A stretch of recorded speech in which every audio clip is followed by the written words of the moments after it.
And we are back, ladies and gentlemen, with the second series of the day of the AMD presents Flipkart Back to College Cup Season 1, powered by ASRock, Acer, WD Black, and Photronics.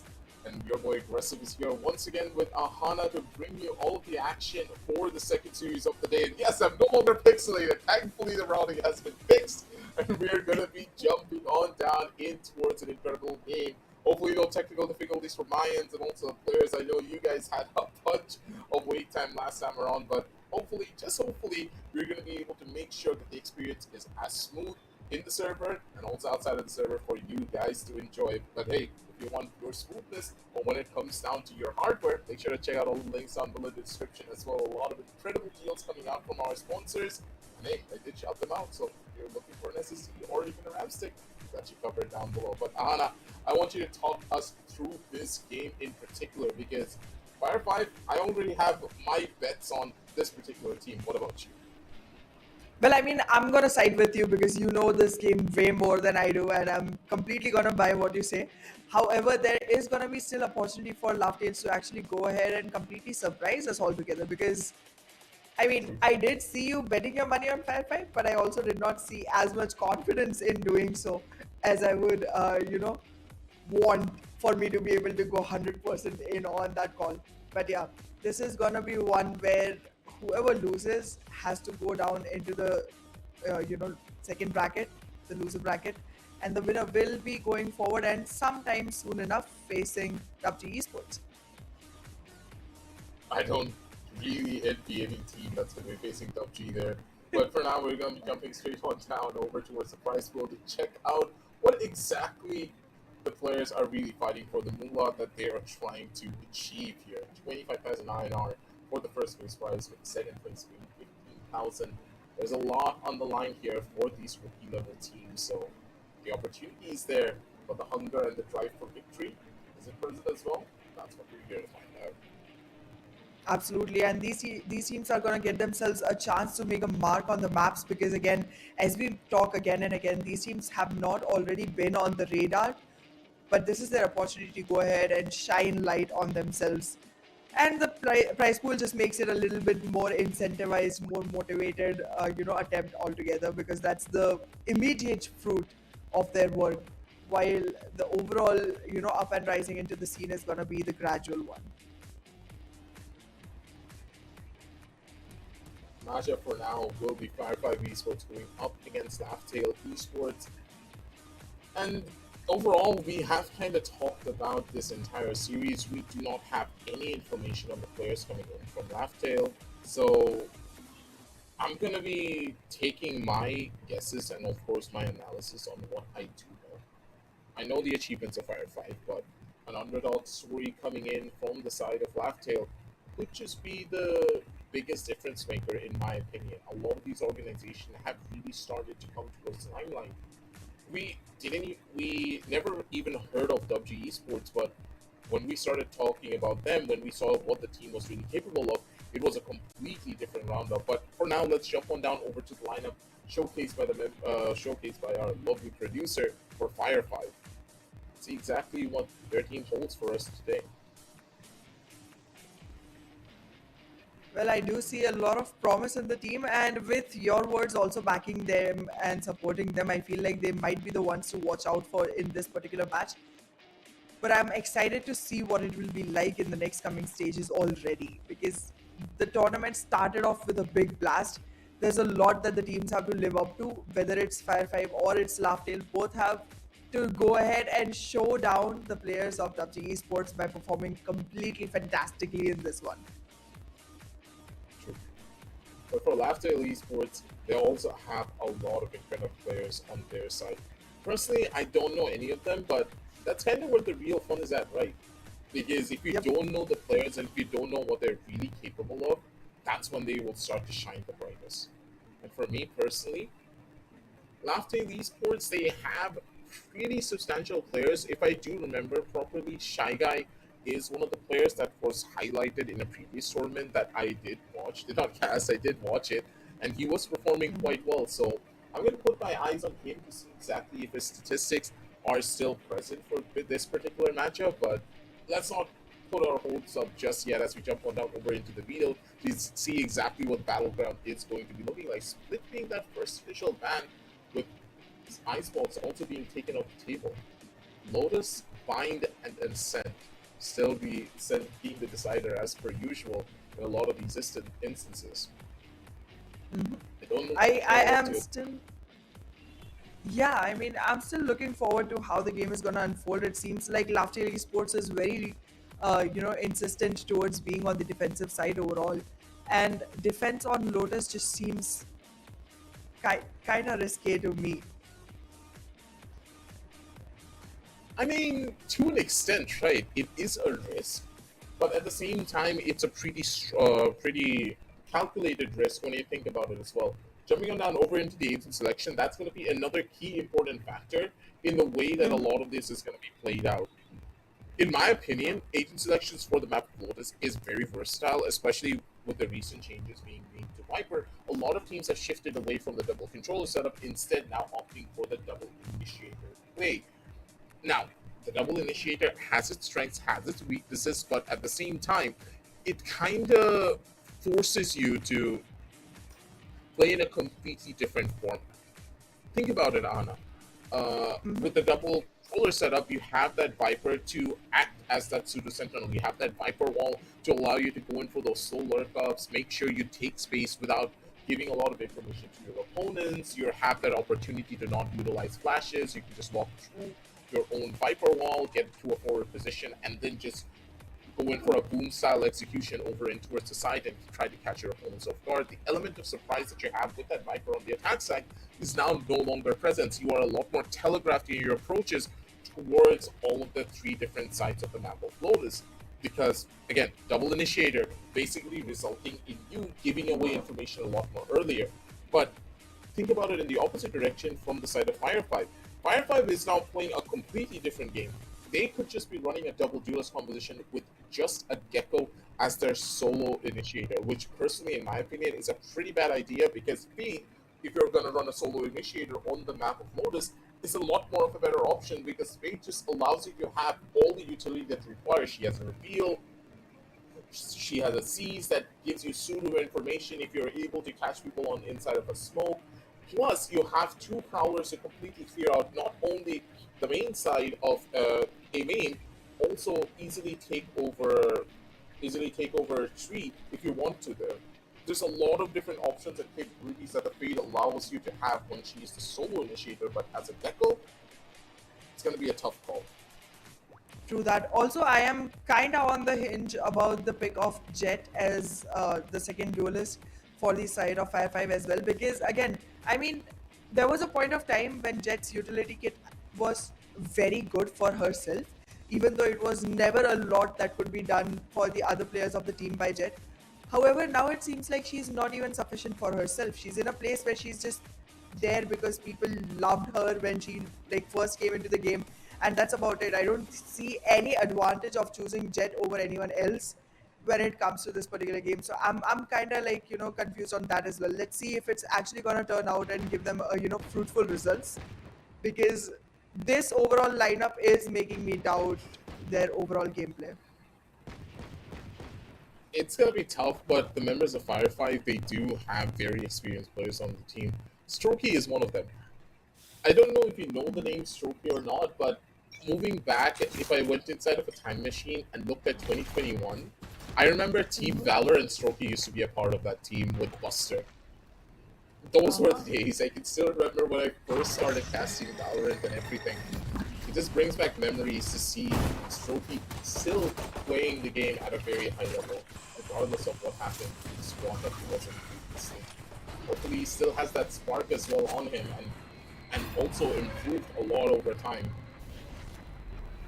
That's what we're here to witness.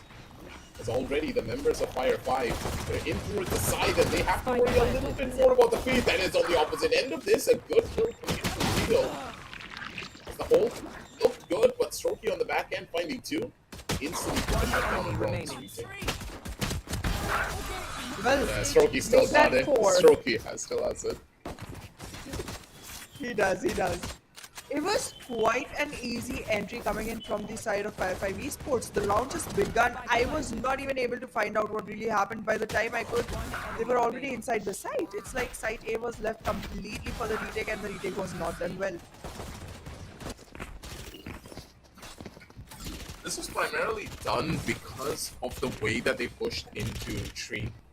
There was no pressure towards the tree side, and because the members of Laughdale are playing a composition that doesn't really have ample amounts of utility to try and stall out the opponents, they're just gonna get a free rush in towards the side, and this is gonna be a repeating story in a lot of instances. Is Mercury trying to go in for a push, but that's not going to be working out in their favor with just classics and a single sheriff. They're turning the tides of this battle, and they're able to make this one work. Tough calls overall as Knight. The Spectre is not going to be able to find any form of value, and the members of Laughdale going for a full 5-man hold over towards the A side. And they're able to survive and get all of the kills with just classics. Absolutely. I mean, Zato, it seems like, was on a redemption run because he did get caught at a very unfortunate timing in the last round and just could not capitalize on that frag while having the Prowler in hand. And then the next round, he just comes in, gets his 3k, and he's like, okay, now I've settled the score from the last fight one. for it. Beautifully done. I mean, this was risky. It was a gamble, but it worked out.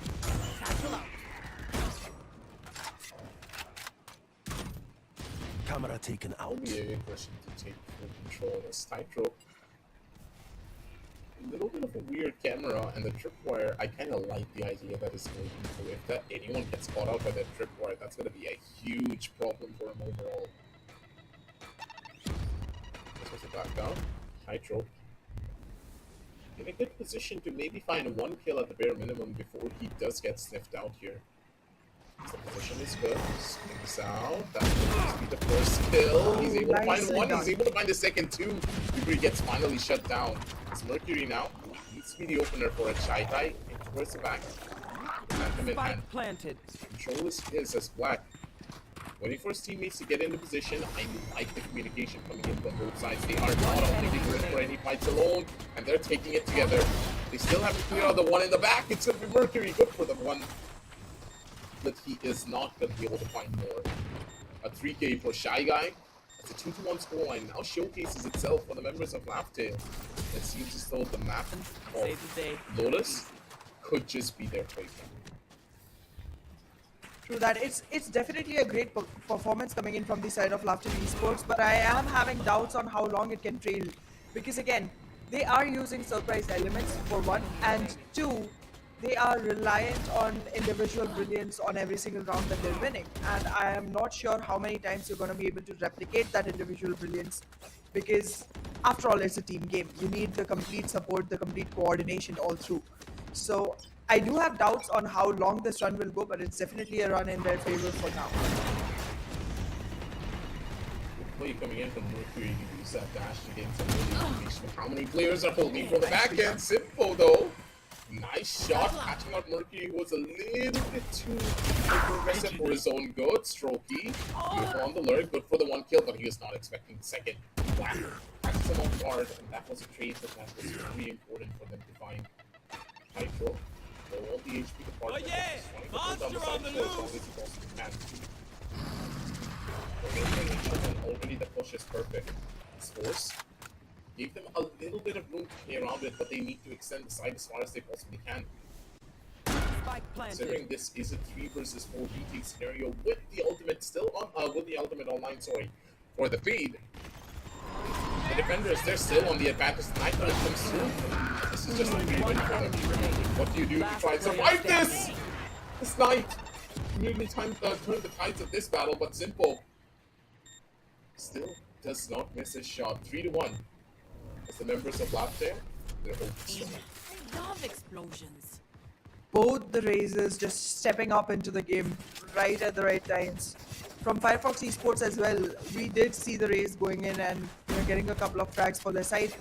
It did seem like the game could have turned around, but Simple just showing up to be the better Rays altogether. Now there's 3 ultimates online as well for the side of Laughtail Esports, and alongside that they have the numbers advantage on the rounds as well. So it seems like there's yet another opportunity for the side of Laughtail Esports, unless there's a surprise element coming in from the side of Fire5. Whoa, whoa, whoa. Too soon, I would say. So then really badly if they're not careful, but Simple's going to be able to get out. Good movement utilizing the satchels to just traverse himself around these corners. Zato, good for another kill. He's going to go and find his second. Give him the backup here, buddy. Zato's just stuck in a corner. He's going to get caught out in the open. If anyone's able to scale up, even the slightest bit, it's going to be a problem. Simple's going to be coming in from the back end. Shy Guy comes in for the last couple of kills. Targets destroyed. And now poor old Strokey. All of the experience now under his belt to try and maybe pull off a clutch here. But even then, it's not going to be that simple. Position zone, good for the first kill. Does get stunned out, but just needs to try and survive. But Tytro comes in from the back and catches him completely off guard. 4-1 as the members of Laughtail. Stay alert. They're proving us all wrong, proving me wrong. I know. They're just going on surmounting the lead one after the other. The way Zato just realized that his HP is not enough to be able to actually take the fight, went ahead, gave himself up, sacrificed his soul, and gave an opportunity for the Breach to actually go ahead and utilize his abilities to make sure that there was enough opening for the fight with Strokey. Beautifully done. That immediate response coming in from the teammates, I don't think there was even enough time to communicate that. They just knew this is what's going to happen next.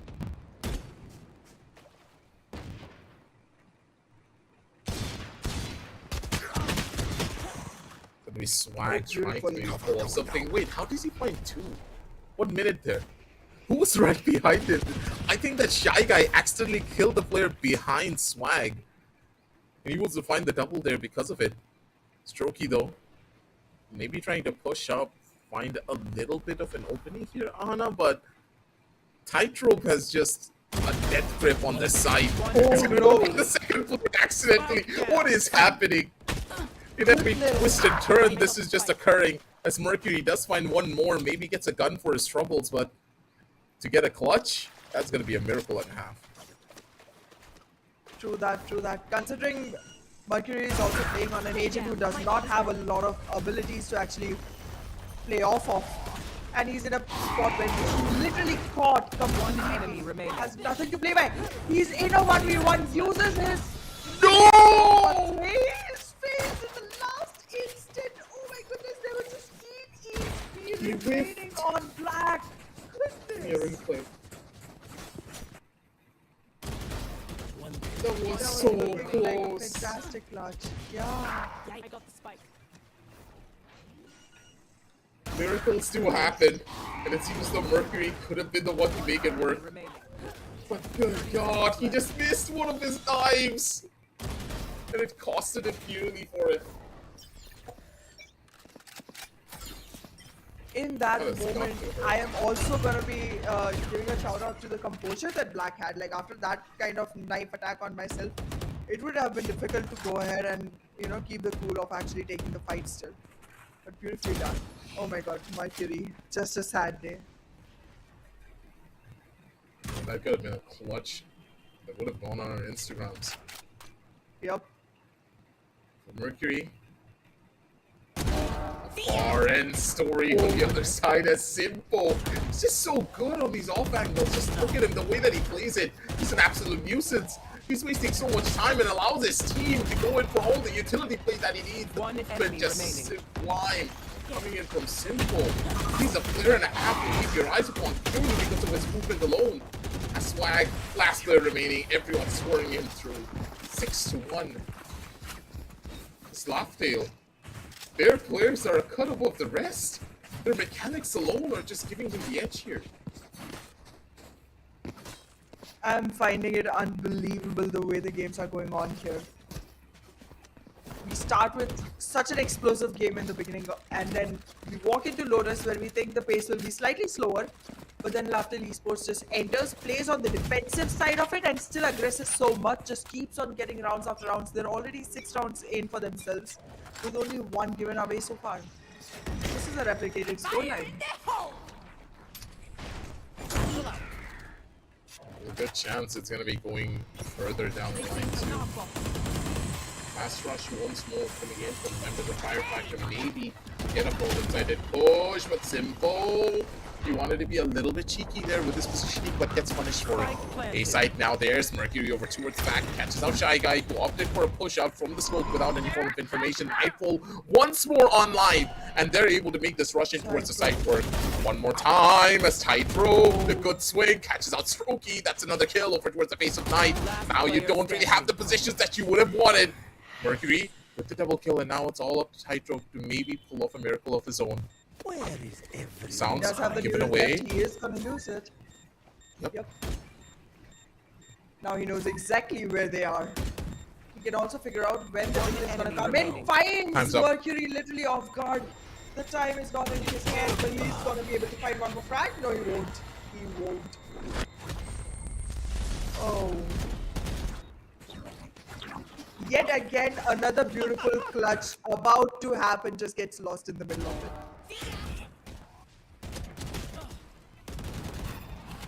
Every time we turn around, it's players like this, players like Tightrope, players like Simple, who are just really challenging what you can do in the game of Valorant.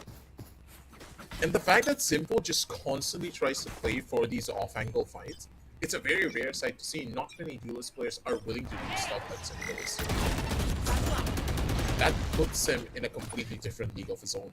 And his proficiency with the raise and the way that he's moving around is also unheard of from a lot of other players. You should run. True that. But the amount of utility that got drained from the side of Fire5 Esports just in trying to shut down Simpo from being able to take those early frags, it goes ahead to certify his ability into the game, his brilliance as a race. This time around, though, they were able to go ahead and find themselves a plant. Spike planted. But the retake, will they be able to stay with it? Reach out. Nah, let's go. I expected the reach out to be coming in a little bit earlier as soon as the trash was utilized, because that could have been the tipping point for them. But now Shy Guy trying to maybe find a double kill of his own, but he's not going to be able to get much with that. A tough call overall as the members of Fire5, they finally found a little bit of a foothold that they can use to climb up this mountain. 3 more rounds to get before they can end out this half on a 6-6 scoreline, but Hana, at the end of the day, it's the mistakes being made by the members of Laughtail that are really costing them a lot of these rounds, because you would expect the Breach Ultimate to come out immediately as soon as the Thrash is utilized, because you know that someone's going to try to follow that Thrash, especially when it's going this deep in towards enemy territory. These mistakes are adding up very slowly but quickly. True that. However, the fact that the capitalization that Fire5 is getting is all on the basis of the mistakes coming in from the side of Laughtails is kind of scary. Look at that, yet another missed shot from the side of Simpo, who was doing so good on mechanical skills so far. I think I just jinxed them a little bit too hard by tracing him. Well, we'll see if Laughtails still gets to have the last laugh on this one. Shadows traveling. Good possibility, a good possibility. You never really know. It's the Shy Guy. He's trying to make a run through, but he doesn't really have the weapon to do much here. Tightrope with the swing, but with only just the Sheriff up against the AK, it's going to be a tough one indeed. 64 as the members of Fire5. They've gotten a bit of an opening, but for Laughtail, they need to try and close out maybe 2 more rounds before they opt to go into their own attack side. The utility, a little bit lackluster, but at the same time, Fire5, they are in the stronger side that they would have wanted. A double duelist composition is a very tough composition to play on the defensive side of Lotus, considering how little utility you have to properly hold the side where you can go in for pushes. You're relying purely on your raw mechanical skill. That can take you far, but not as far as you would have hoped for. So that this has to be a longer run than you would expect for it to actually turn out to be fruitful. Yet again, this is going to be an easier one, but wait a second. I mean, I thought my guy was going to be able to grab this one. This is completely mind-blowing. One enemy remaining. What? Okay, time for a break. Okay. They didn't even need the remaining team. It was just the 2 of them enough. Simpo and Tightrope. Good enough. Give you a replay of that one. That was such a beautiful spray transfer coming in from Tightrope. The man's an absolute Chad in every form possible. Let him hold down a side, let him go in for a full-on retake. Cool as a cucumber when it comes down to his overall gameplay. But for now, Get out of my way. taking a couple of steps back here just to understand how this is going to be panning out. Swag. Over on the back end. Wants to go in for a little bit more of an aggressive push here, but they're still not going to be able to find out much. Tightrope's side is a very difficult one to break into too. Look at the amount of information that can be capitalized from the side of Simpo right now. He does have an idea someone would be present on the other side of the breakable door. He's not moving in just yet, but that's going to be the place he walks in from, and we might see a race versus race duel happening soon enough. Is the door even broken? I don't think so. Yeah, he's just breaking the door and he's going to be able to make his way in. A Simpo and Tightrope again. The duo just goes in for the rush, and Strokey tries to give a little bit of a backup, but it's just not going to work. The instantaneous push from all 5 members for a B-side retake like that. They didn't even allow the plan to come down. Okay, Ahana, forget about Simple. How many times did I hear the Nightfall come out in that last half? I know, right? Like, I just keep on hearing Fate's hearing. Take the nightmare, come forth. I'm confused. How many times is Sado getting his ult? Goodness. Zero is just going super hungry right now. Hungry for all those frags coming in. And absolutely annihilating initiator, so to say. While you would think Breach would be the one doing that damage.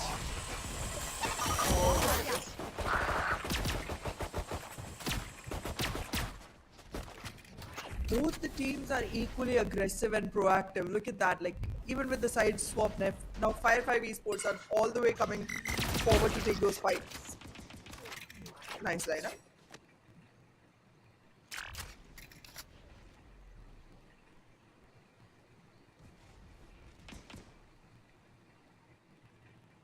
For now, it's a full reset coming in from both sides. Again, information gained that two players are still waiting outside of the C site.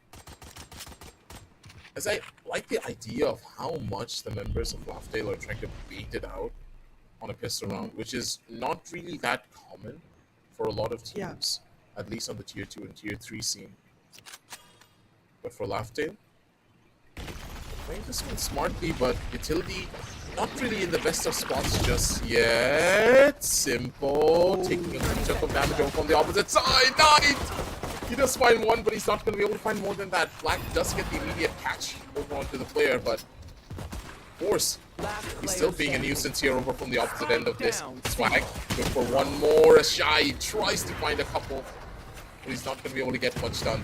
Laughdale, they waited a little bit too long for this execute to happen, and they paid the price for it with their lives. Fire5, their defensive side looks to be strong, and they are not opting to go in for any form of rotations at all, unless someone commits over on the opposite side.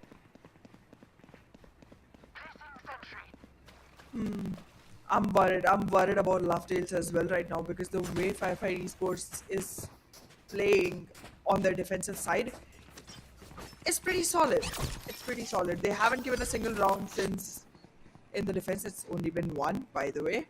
But yeah, I mean, it definitely means that the second one is also going in their favor itself, because again, weaponry difference. Unless we see magic, which we did in the first half. Bot coming back.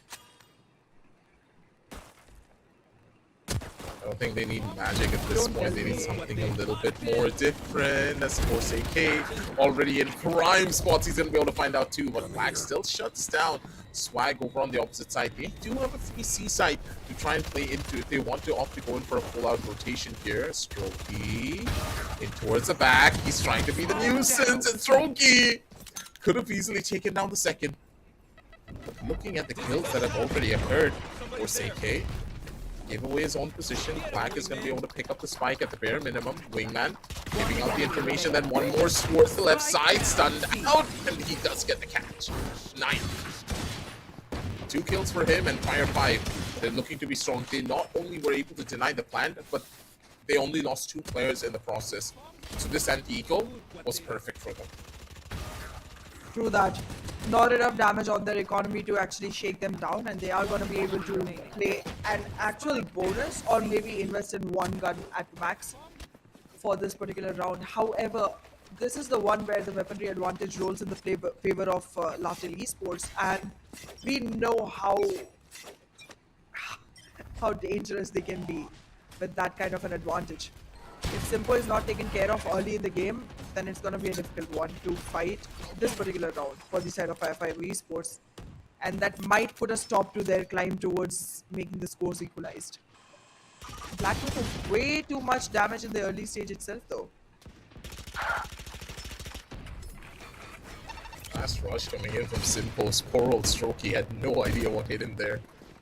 Straight through the barricade to catch him out, and now without that Killjoy, don't have that stall potential that you could have hoped for a Wingman being utilized early on to try and clear out a couple of the power positions. Fatesy giving them some opportunity to slow down this retake to a crawl. Swag jumping in, immediate for the frag. He's going to be good for the first, and the retake is just simultaneous. But still, the members of Laughdale, they're very much prepared. to go in fully for this fight. Force, he's not going to be able to do much just yet. One Goes in enemy for a little bit of a remaining. catch. The sun is perfect. Mercury over on the opposite side. The breach very low on the HP department, and it's going to be Mercury who gives the full-scale backup that his team needs for Fire5 to get another round on the board. 8-7, ladies and gentlemen. And Fire5, they found their foothold finally on this map. Well, the way this comeback is happening from the side of Fire5 Esports, it makes me want to root for them now because again, it's always the team that has come after the struggle that makes more impact overall. But yeah, the timeout is coming in from the side of Lafayette Esports, very much needed as well. Considering they literally started off at 6-1 at one point of time, and now it's come down all the way to 8-7. The attack from the side of Lafayette Esports is not going as well as their defense did. I want to know from you what you think they could do better. I do believe that Laughdale need to be a little bit more proactive in their approach of just holding down sides. Either they need to start pushing outside of A main. Like, I know that they're trying to establish full rubber control properly with the composition that they have, but it just is not going to work that way. Especially with them now being on the attack side, they need to be a lot more proactive in their approach with the the double initiator composition that they have in their arsenal. I like the idea that they opted to go in for a split push. It's perfect. But why are you trying to hold the site unless you're expanding over onto the different portions? You have no control over onto heaven. You do not have anyone that is playing towards the small door. Then why are you trying to hold from inside of the site? It is suicidal to even think that the opponents are not going to bombard you with utility while you're sitting in there. True that. Well, both the teams are completely high on enthusiasm and they want to go ahead take all the risks. Look at Mercury with that operator in hand already, making it Nice an shots. impossible mission for the side of LTA. What's the one? Okay, give me a second to wrap my head around that one. Okay, simple. Wow, wow. Last player standing. Spike down. Knight, excuse me.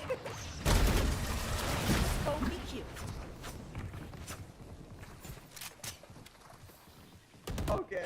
I don't think they're gonna give you I'm any at time a to loss wrap of your head words. around anything. Yeah. Goodness.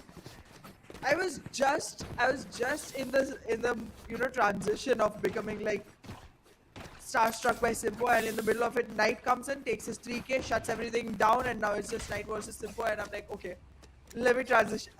The round's already over. We're on an equalized scoreline. The firepower that's coming from the side of Fire5 Esports is absolutely fantastic. The way they climbed their way back up after that big of a scoreline difference. That's what experience does to you. A team that is known to hold down a lot of that is known to play a lot of tournaments will of course be the ones to lead the charge in a lot of these instances, especially when it comes down to Mercury. This man, once he has an operator in his hand, is just such a danger to everyone and anything that he faces. I like the reposition coming out from him. Doesn't have the dash, or doesn't opt to go in for the high ground. He could have gone to a Shy Guy, opts for the swing, and that was a perfect one indeed. A dodge coming in, only on the basis of one. A swag does find the catch over onto another one. Knight still being a nuisance. Over from the side, there's gonna be Strokey. He pushes out from stairs, goes in for the kill, and he does find a lot. And now it's all up to Tightrope. Tips his hat, but AK with the swing just goes in for the immediate catch. 8-9, Aspire 5 for the first time in this entire game. They're the ones who have the lead. A very costly round for the side of LTE, Lafayette Esports. They weren't at their best already. They have been losing every single round since they walked into the second half. They got one round where they were close to winning. They used their ultimate as well and still could not convert it. This is just heartbreaking for the side of Lafayette Esports. Who's laughing now?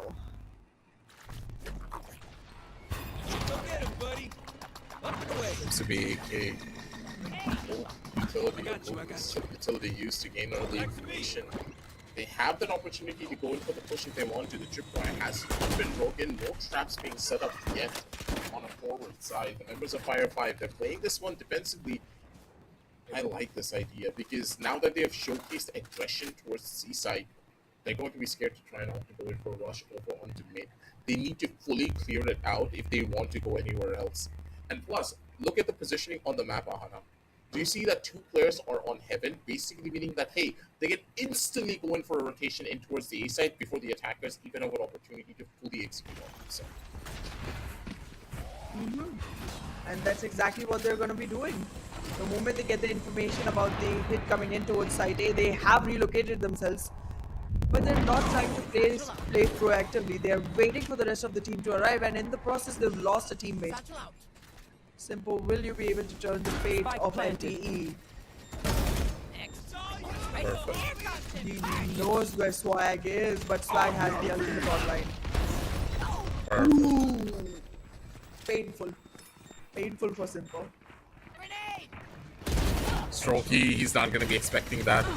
Good kill coming out from one side. Tightrope being an absolute nuisance. They're still holding down the defuse. I don't think it was close. He nearly held it down to perfection. But I'm pretty sure one of the teammates did see the spike plant slowly ticking up. If this plant was anywhere else in a corner, then they would not have been able to see the spike ticking up from there. This was a really good retake attempt coming in from the members of Fire5, but it was all tightrope. If Strokey didn't die there, this would have been a completely different story. True that. With the kind of gameplay we're seeing in this particular match, I am at the edge of my seat already. I have one single question for you. You think we're going to overtime? There's a good possibility. Both of these teams, they have the capabilities of making this one happen, but that's the thing. Capabilities and probabilities are a completely different matter.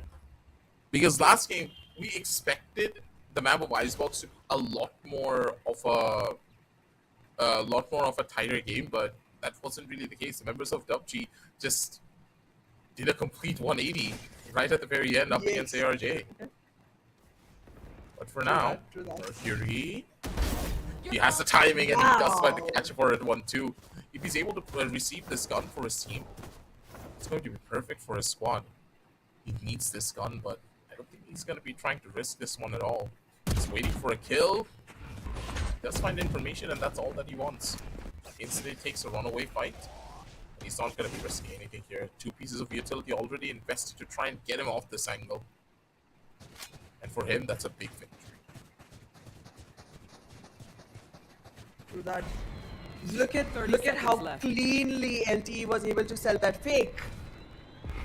The whole team is going towards site C while they have already attracted all the players of Fire5 Esports towards site A.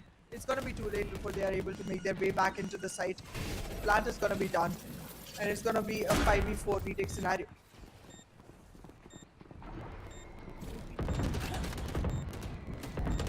Simple's going to be able to find a really good kill over onto the first. Zato on the opposite side. They're able to find and clean up multiple different players. One more swing out from the side. They're not able to find much as Mercury makes the entry over in towards the side. Has only 2 plays to play around with, but with both players right next to one another. Mercury needs to find a fadeaway kill over on the 1. Time's taken away, not really in his favor. Sounds being given. One of the players swings out. It's going to be Mercury for the first, but Simple so close to the target. He's instantly able to find the trade. Only if Mercury was able to isolate a fight, it could have been different.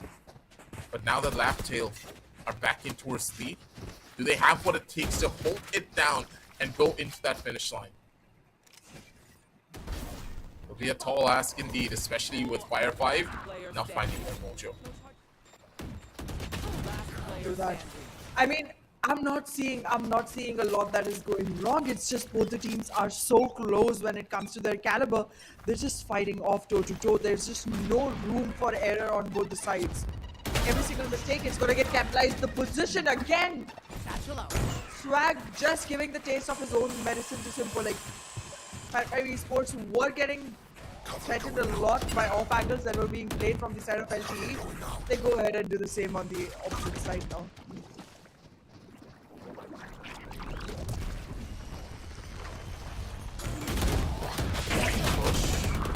swing nice. out, and that's going to be Black with the Nice. first. Wait a minute, Simple's going to be able to WP his way in forward with Black as well. No utility required. They're just making these fights work! And the 6th sense coming in from Simple. He just expected Knight to be in the corner. And it's all up to Mercury once again. The retake off again with the 1 versus 2 situation where Simple and his buddy are playing close to one another. No real utility, the gun's not in his favor. Fully stunned out, knows exactly where the player is. Given an opportunity, given a skin life to try and maybe pull off this clutch, but Simple is not going to give him that opportunity whatsoever. 11-9 as Laugh-Tail. They're inching their way forward to that finish line, to the coveted victory for that first map. But it's still a long way to go. True that, it's still a long way to go. It's definitely just 2 rounds away from victory if you look at it right now, but it's not gonna be easy 2 rounds. It's gonna be the rounds that will demand every single drop of sweat and blood from the side of LTE if they want to win this one.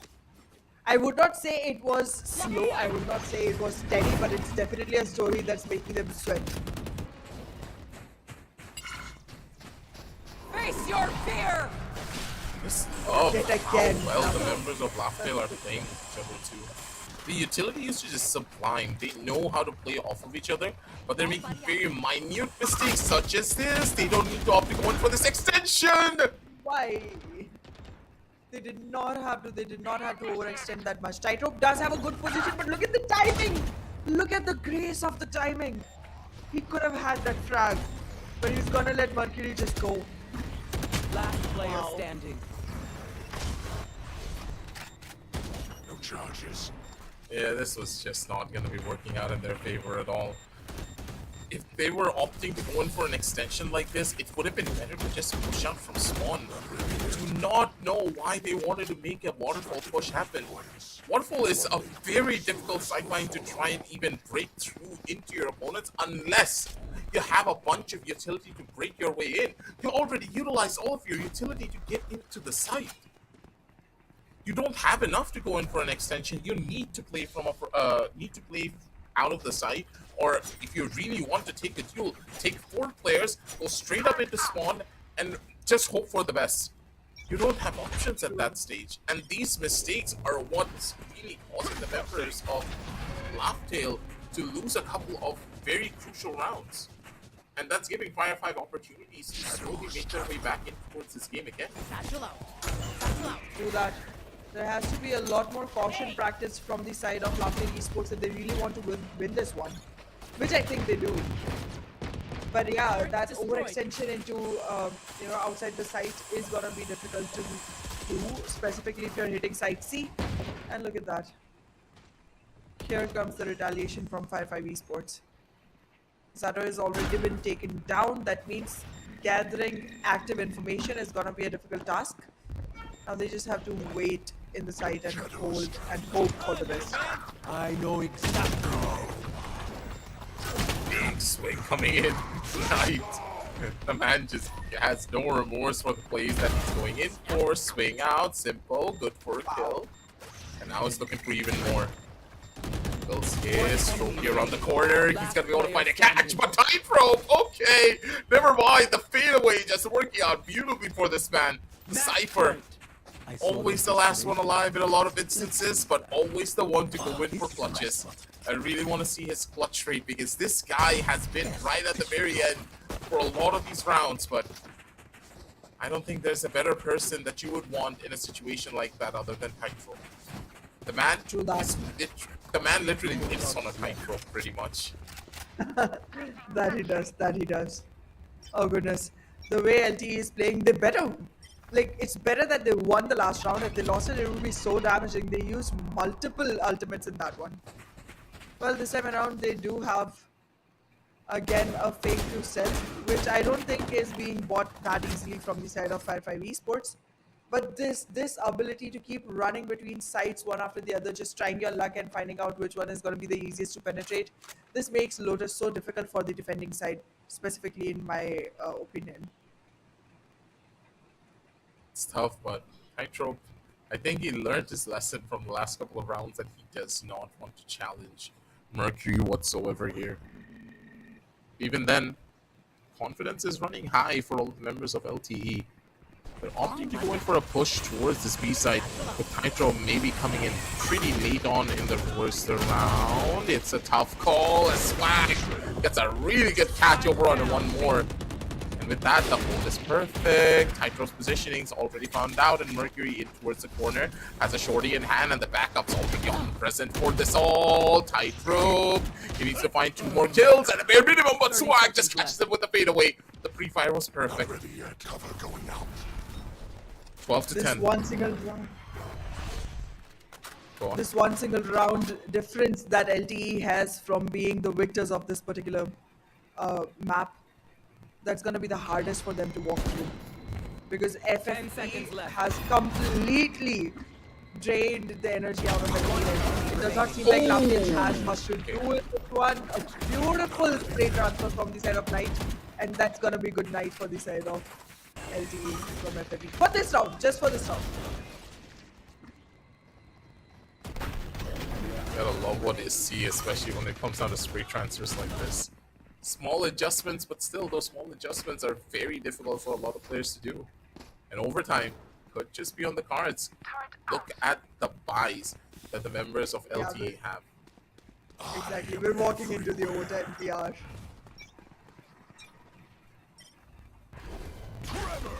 No way those sheriffs get you around this crucial and put you to a victory. I've seen miracles happen, so you never really know. The attack side. True that. True that. This reminds me of one particular round I'll tell you about after this match. But yeah, going back into this one, it does seem like a complete A hit, but A side is fortified with Strokey's abilities. Bomb grenade out. This isn't going to be an easy entry. Bomb grenade out. They're trying to how well force their Strokey's way in, playing but that I don't think it's going to be working out for them. The ult also being utilized here. Swag does find the catch over onto another one. Shy still being a little bit of a nuisance of his own, but it's just not going to be enough. Knight. And of course, our buddy boys from the side just Switching come in sides. for the big saves. Overtime. The entirety of Fire5 have now completely woken up. They're not skipping a single beat here when it comes down to these retakes. They're playing together as a team, and they're able to find value from it.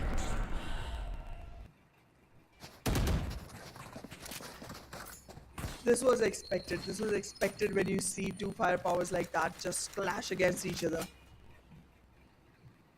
Who do you think has a better chance now, though? Because this is very close. You want to stick by Fire5 Esports?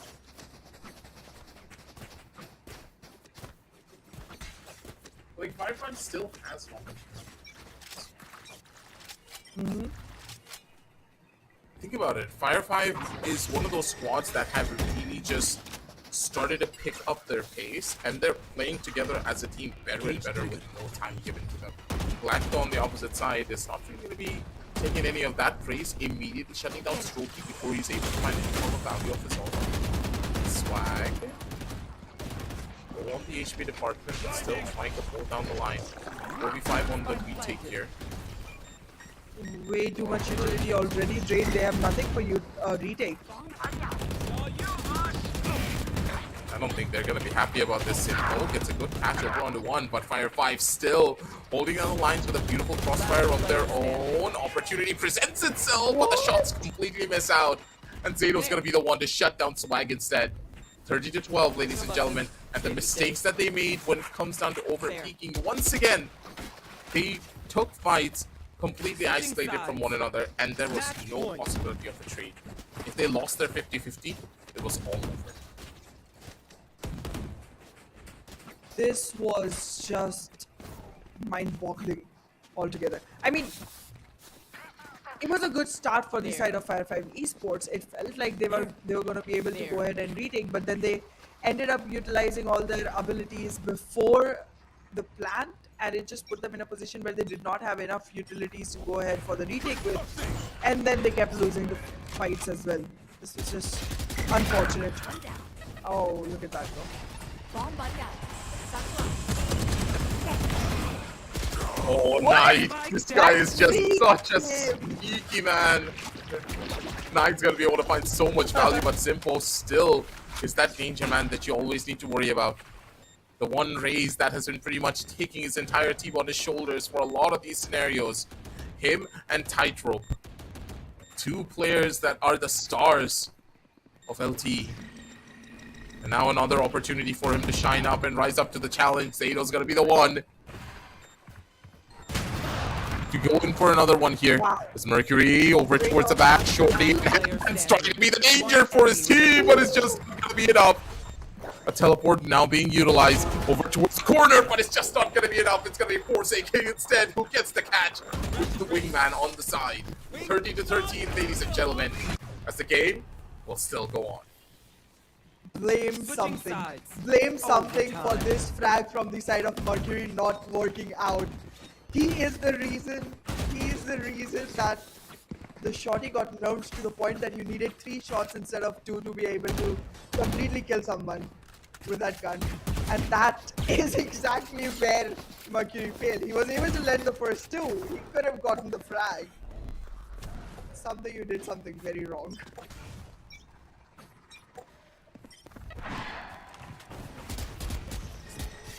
That's a lot of players that have already made the cross happen. Members of LTV. Cover going out.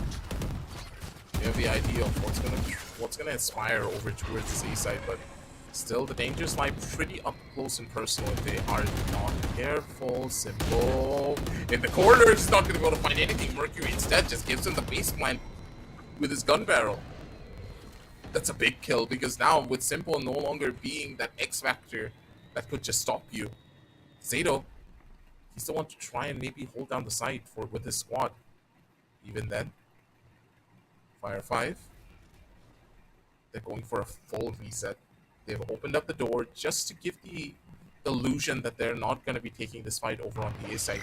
Walked up as the shy guy, completely caught out in the open, and the fact that they cut noise is just so beautiful. They're able to find all the value in all of the kills. And Mercury, he's now heated up and he is ready to go. And he's raring to fight even more kills. Last person's already spotted. Tightrope over in the corner, whips out the classic, and he goes for the right click to finish him off. Fire5 with Mercury on the helm of it all. Switching sides. 13-14. Match point. There is a good chance they're going to be the ones to win purely on the basis of their momentum. True that. That was some booster level freeze technique going on from the side of Fire5 Esports in the last round. And they just completely took over with that. LTE just could not realize what happened to them until it was already too late. And now that Fire5 has already won their attacking round, it seems like this might be the close of it because the defensive rounds have been great from both the teams altogether. Another really important thing in that last round is they utilized their opponent's smoke to their own advantage. Because the front side of AMD was completely smoked off and they opened the door, the defenders had no idea if the rotation really happened or not. That's why they got even more confused. I love the micro gameplay coming in from the members of Fire5 in this particular instance. They're utilizing not only their utility, but their opponent's utility to its fullest. But now, they need to worry about a couple of the players that are going to be chasing them over on the opposite side. They do not want to take this fight, just take this one slow. The swings that they're going in for is a very bad idea. They're dropping like flies because of it. Mercury, one more kill to his name, possibly with only 5 bullets. He's not going to be able to get anything more than that. 4 versus 2, and I have no idea why they stood there. You know for a fact that 5 players are going to be rushing into you. No utility, no nothing. You want to take a duel? Exactly, and specifically when you know the opposite team has an initiator like Fade, you don't want to be in a position like that. I mean, Mercury thinking that he could actually have hidden there, that itself makes me feel weird. What? It's still down to a 1v2. Shadows traveling. There's still possibility. A fake TP didn't work out. That's not ready. Switching sides. Okay, Simple. Okay. Overtime. Time number 2. Seems like we could just be going all 3 maps here, Ahana, with this particular matchup. Seems like It's to be it seems very expected much like too. It Yeah. seems to be expected too, considering how incredible both these teams are playing. If you go in either direction. True that. There. Both the teams have literally taken one side of the overtime in their favor by being on the defensive or the attacking, but none has been able to take both the rounds yet. Let's see who's going to be the first one to do that. This time around, yet again, they are going for the kind of hole that we've seen before from the side of Fire5 Esports. So LTE is going to be using the same exact idea of being in a position where they can rotate from very quickly once they have the information. But look at the number of times they used the rotating doors. Goodness. Who are you trying to throw off here? They're trying to bait as many rotations as they possibly can. Shy Guy, though, from the opposite side. This catcher of Mercury, who was a little bit too overzealous in his approach to try and go in for a swing. Losing out on one of their members pretty early here, going into this post plan. As LTE, they're trying to find the timing and they're trying to sync up with the player in the back. That's a Nice. good chunk of information, and the amount of information that they're able to find is perfect. But Swag from bottom side of heaven, that was a perfect play coming up from him. His positioning, giving them the advantage. Now, also at the same time, he has the showstopper as well. So Tightrope, he just can't do anything. He's stuck on an island and he has to worry about a showstopper over from the opposite side. Knight gets the final catch. And with Black being the last player remaining, he is having some technical difficulties here, I do believe. So he's just stuck. He can't even move. Switching sides. Match point. Yes. Things are a roller coaster now. We were talking about it being a roller coaster in the last match when Dubty was playing. But look at what's happening now. Goodness.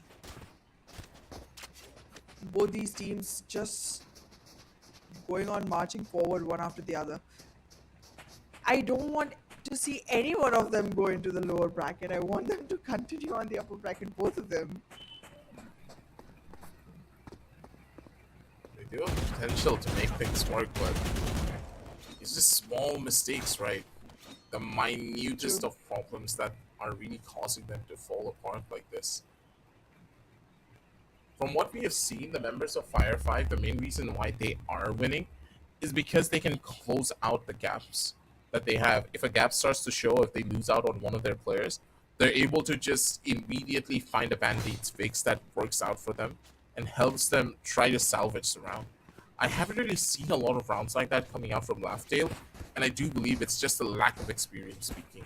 They have incredibly mechanically talented players that know how to turn the tides of a battle purely on the basis of their mechanics, but that's pretty much it, right? I don't see a team that knows how to adapt well to very harsh situations. And unless I see that form of an adaptation here on this overtime round, it's going to be a tough call of who's going to be the one to take it.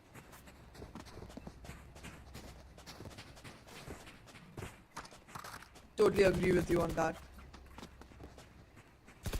Well, soon as the tech pause lifts, we will be able to see how the future will unveil itself. Why that cruelty to us? Just when we're about to reach the end of the movie.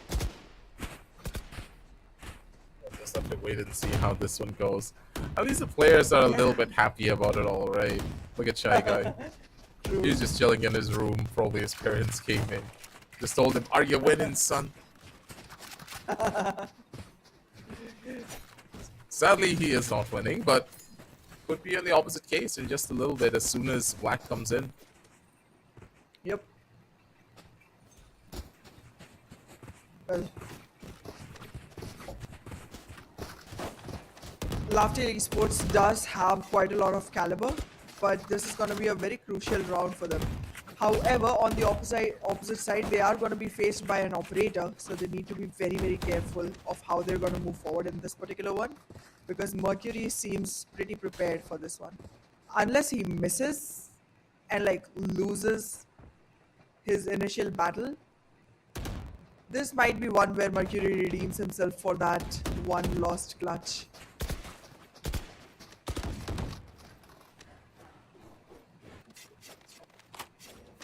Just have to wait and see. Another opportunity, another round for them to maybe turn things around on its head. Don't know what to expect just yet. They have an opportunity to try and maybe find something big here. Simple. Over on the side. He's going to be able to find a forward position. The killjoy utility not finding any form of value or even slowing down the push much by a very significant margin, sorry. It's a Shy Guy. Does get a free plant. Does not take any damage in the process either. So it's a full 5 versus 5 retake. No ultimates to speak of. As simple. His position's good. He's able to find the first initial bit of sound that the players are towards the side of Waterfall. The retake is just about to start. Wingman finds the first initial stun. Tightrope gets a kill, but the players are just in a symphony of their own. The trades galore from either side, and it's going to be the defenders who are in control. Fire5, they're still in the prime positions. 5 bullets left. He's not going to go to find this, but he gets it right at the very end. Tightrope with the last couple of bullets. What is happening? Alive for the members of LTE. Laugh-tail.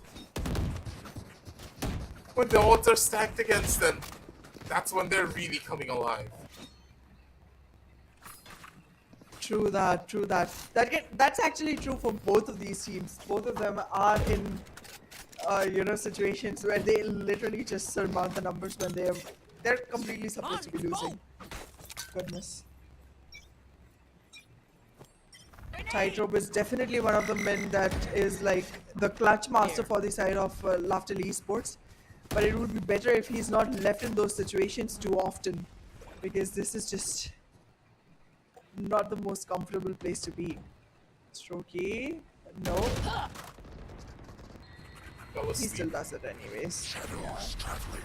Yeah, he kind of fell asleep when it came down to that lurk. He wasn't expecting a push that was pretty much guaranteed here for the last couple of rounds. They do get the plant though at the bare minimum. Mercury nearly gave someone a haircut there. It's not going to be able to find much value just yet. Forsake is going to be able to find one at least on towards Simple. Even out the numbers just to the slightest of degrees. But no, Tightrope again with this movement. Just coming in clutch. Just find a catch over on a one. A double kill is a possibility, but even then it's not going to be that big of a chance. And now it's all up to Mercury, the man, the myth, the legend, the person that has been pretty much the game changer for his entire team. Doesn't have any bullets to play around with. He's going for the kill. He does find the first. But of course, the cages just gives the big save. Yeah. Switching sides. Well, Beautifully done. whether Shy Guy is winning or not, I don't know, but he did make the winning move in the last game, so well done. One good round.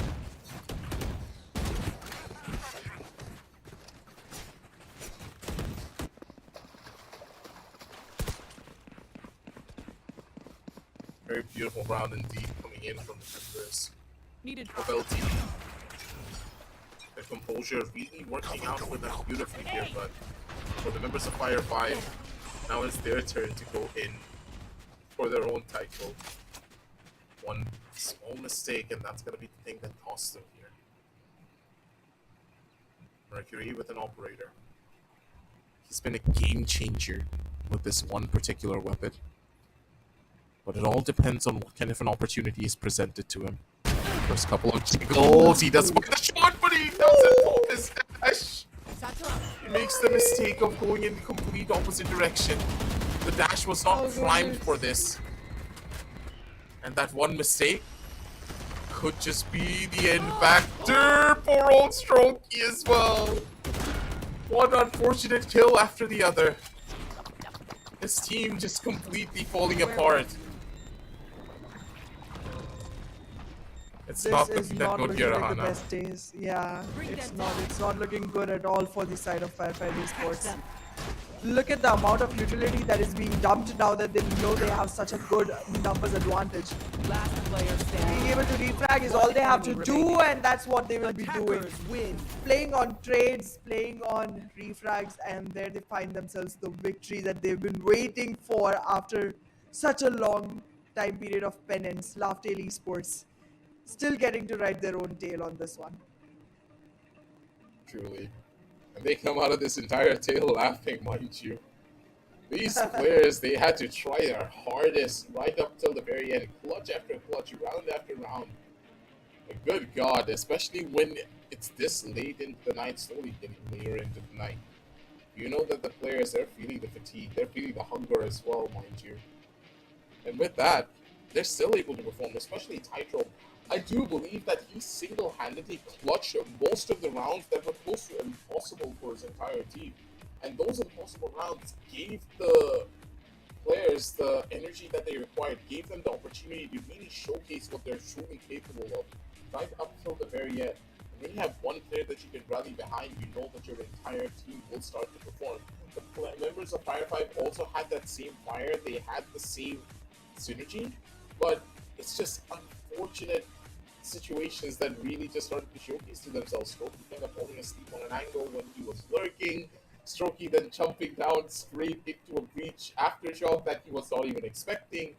It's the smallest of stuff like this that you can't really control, you can't really predict all the time, that causes you to fall apart, and your team just didn't have the synergy that you would have expected right at the very end. They lost steam. And Fire5, they couldn't, how do you put it, rally together as a squad at the very end, just like the members of LTE did. True that. However, the one mistake that I think every player of Firefly is gonna be regretting the most is the one where Mercury, alongside with two more players, was stuttering around in the mid area, right outside the mid area, and like there was a Fade Prowler kept coming in, they were spotted, then they were shot down, because that was literally a round where they could have closed the complete game in for their own favor. They could have True. just sealed the deal off on that one. But well, that one mistake cost them the complete map, to be honest, because after then the mistakes just became recurrent. And Fire5 Esports was not able to find themselves the advantage that they needed to be able to close this map. But nonetheless, they did an amazing job. They did a fantastic, performance altogether. But are they gonna be able to seize this back in the second map? I want them to, because this is completely amazing Valorant that we're seeing right now. But I also don't want them to, because I don't want to go to Ascent.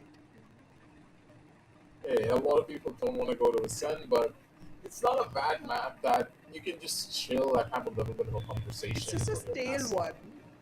No, we can have a conversation about something completely different, and the audience can just cast the game for themselves. Just think about it.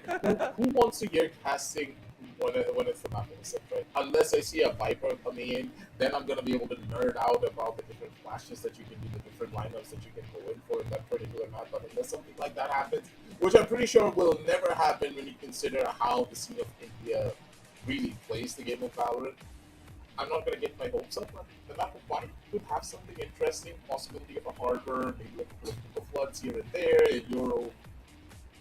the Euro could just be on the cards as well. I saw as well a pretty strong pickup on this particular map that we've seen from a couple of Chinese teams.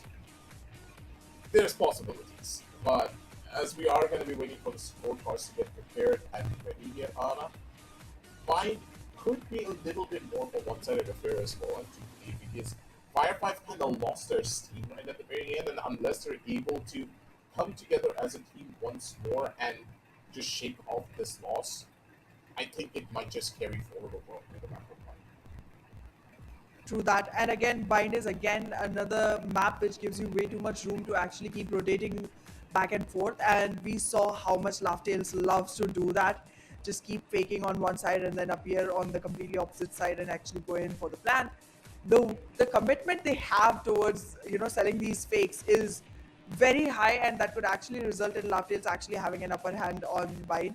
However, I do feel that Fire5 Esports is gonna take a breather very soon and bring themselves back into the game, because there's a lot that they would want to redeem themselves for, because this was not at all one-sided affair. It was the exact opposite of one-sided affair. It was very, very close down to the throat. It was their own mistakes that made them lose. So there's a lot that they want to do right now.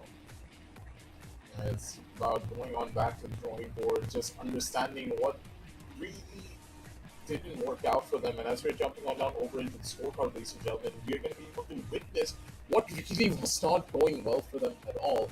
Yeah, a lot of people are going to say, hey, it's just statistics, but the stat line really will just paint a picture of what really was happening throughout the entire game from the start up till the very finish. You can see that Swag, he was performing, he was doing quite well. But tell me, what was the biggest problem here? I do believe that there is a little bit of a graphics issue. That is going to be a gecko instead of a viper there. Don't really worry about that, ladies and gentlemen. And I think the biggest disconnect is AK and also Mercury. Mercury was playing his own game, that's completely fine, but unless you're able to set up your jet properly, I don't really know how you're going to be winning out on a lot more of your duels. Yeah, Mercury played well purely on the basis of his own individual brilliance, but that's pretty much it. And then there is Strokey. I do not know how, but Strokey had a very quiet game, which is very uncommon considering how well he started off. True that. I do believe though that one of the biggest drawbacks for the side of Fire5 Esports was something we were already talking about before the game began, which was not being able to carry on with an initiator who was going to be able to give you active information all the time through. There was Gecko, but he wasn't as efficient as Breach and Fade were. Also, the overall double duelist comp did not work out as well, in my opinion. Yes, Swag was able to go ahead and frag out a lot, but I think it's okay if you have a little less frags as long as you're able to bring that essence to the round, which is going to make you win the rounds. After all, it's the difference in the rounds which is going to give you the victory, right? Yep. It's just difficult, I would say, to pinpoint what really went wrong for Fire5 because it was just a bunch of mistakes just piling upon one another that caused them to fall apart and break right at the very end, especially for players such as Strokey that really requires the team to be on the same page and have a lot of high energy. It just did not happen, but regardless of it, the MVP of this entire match was Fire5 Esports' Mercury. The man performed incredible. 32 kills, 23 deaths. Yeah, he has a high death count, but consider the fact that he was running an operator in a lot of scenarios and he got completely caught out in the open when he could have ran away, gotten another kill for himself. There were a lot of things that he could have done better, and I'm pretty sure he knows this as well. Moving forward on the map of Bind, he's gonna be on the spotlight for a lot of people, for us as well as in the audience, to just fix those mistakes and be the spearhead for the team that is required to take a win on the map of Bind and not go down on a 2-0 and possibly take us into a set. But for now, we're going to be setting up the game of Bind for you, ladies and gentlemen. Make sure to check out all the links down below in the description to check out all the deals from our lovely sponsors. And for now, we're going to be taking a short little break. Don't go anywhere. We'll be right back with a lot more Valorant action.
sounds.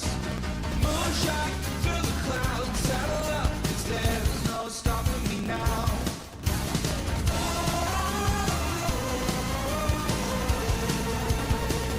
No stopping me.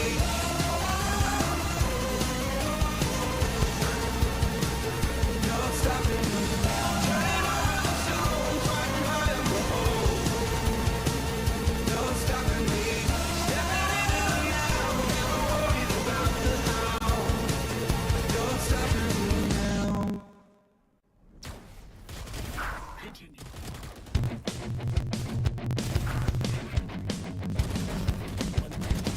All these little things driving me crazy. I just wanna be free. All these feelings got me singing lazy. I can barely breathe. I'm so inside, no you can't tame me. Baby, I'll just sleep. There's no point in trying to change me. Only one thing I need. Oh no, say me so. I do it all want and I don't like no. Oh no, say it ain't so. Oh no, say it ain't so. I don't see the point in not letting go. Oh no, if this one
And welcome back, ladies and gentlemen, to the AMD Presents Flipkart Back to College Cup Season 1, powered by ASRock, Acer, WD Black, and Portronics. We are now back with game number 2 of Series 2, ladies and gentlemen, of Fire5 Esports going up against Tail Esports after a very rigorous training arc, I would say, coming in from the members of Tail. They were able to finish off that first initial map on a 17 to 15 round differential, if I remember properly. Sorry, it's pretty late in the night, so my brain is not working as probably as it should, but yeah, it was a pretty long game. And I'm pretty sure that the players, they are feeling the fatigue of that one, and of course, the relief that you can feel being the squad to win out on a 17 to 15 round differential. That's a very tough call to make, and after going into the map of Bind, you're going to be able to carry that momentum forward. But at the same time, when you're on the side of Fire5, you need to make sure that your mental is not shot after losing a game like that. I've seen a lot of teams just get demotivated to the point where their team synergy just becomes non-existent. The gameplay that they showcased in game number 1 just does not translate over to game number 2 because of the loss that they face. Hopefully that's not going to be the case here in Fire5. They still have a burning fire inside of them to go and take this victory. Absolutely. The good thing here, though, for both the teams is going to be the fact that we are in a double elimination format right now, and both the teams have quite a lot of caliber, both the teams have quite a lot of metal in themselves, and being able to know that they can still survive and still stay in the tournament is something that's making me very happy and excited about what's going to happen next. But yes, for this particular map, I want to know what they're picking. Euro could just be on the cards. Sky getting picked up, though, with a double initiator composition. Not really that big of a surprise coming in for the members of LTE, but for the members of Fire5, are they going to be opting to go in for a Clove? Possibility of a Euro is also on the cards, but I don't think that either Knight or Swag really plays the Euro, and Mercury, of course, is going to be the one to pick up the Jet. Well, let's see if that's going to be the case. I am seeing Clove coming into play. Do you want to shed some light on how Clove can really change the overall way Bind was usually played before? I don't think Clove is going to change the way that Bind is normally played. I'm sorry to say that Clove, as a solo controller, is possibly the biggest throw that I've seen in Valorant since ISO came out. Specifically for professional levels of play, of course. When you're playing rank, that's a completely different story, because your smokes don't last that long. If you don't really have another character to fill in the gaps left by the Clove smokes, then you're not really going to be able to get a lot of free control over on the side. And overall, I would say that the composition is working. And wait a minute, Fire5 are actually picking up on the Clove instead of going for a Flipkart. Yes. I do not know how much I like this. I'm really excited to see it both being played in professional levels of play by professionals, but not like this. Not on the map of Bind. I get it. Yeah, she works. She's pretty strong here, considering the amount of utility that you can use to combo with each other. It's good, but unless you have a second controller, I do not see this working against a fully coordinated team. Exactly, and nonetheless, I mean, she does have availability of her smokes after dying as well. That's one thing that's going in her favor, but still, again, as you mentioned, that being able to fill those gaps is going to be pretty important, and you cannot count on Cypher for that. Like, he does have Cyber Cage, but that's not a real smoke. We don't call that a smoke. We call that a gimmick. We call that a gimmick. Hey, the Cypher Cages are actually one of the longest lasting smokes in the entire game other than controllers. True that, Yeah, but that's not long enough to compete with the controllers. I mean, His at you don't least have a qualifies for controller, a Cypher gimmick. always Even was. assist does not even count as a smoke. But yes, Mercury already raising the temperatures of the game with that initial frag for his side and giving Fire5 Esports the right kind of entry points. However, I don't think it's still going to be an easy entry, because there you go. The actual smoke is closing them off. I believe that Wolf already utilized all of her smokes for this play. We're going to be able to see that in just a second. Smoke's down. Shy Guy still has one more smoke to play around with. Not really in the best of spots. Wow. Does get caught out by Knight, who came in from the top row. And I like this play coming out from the members of Fire5. They went Spike together as a planted. team. They pretty much played a 5-man rush comp. And purely on the basis of that, they were able to find all of the frags. Now this post plan even better coming in from the members of Fire5. They went back to the drawing board, they talked to each other, and now they're looking like a proper cohesive team. One enemy remaining.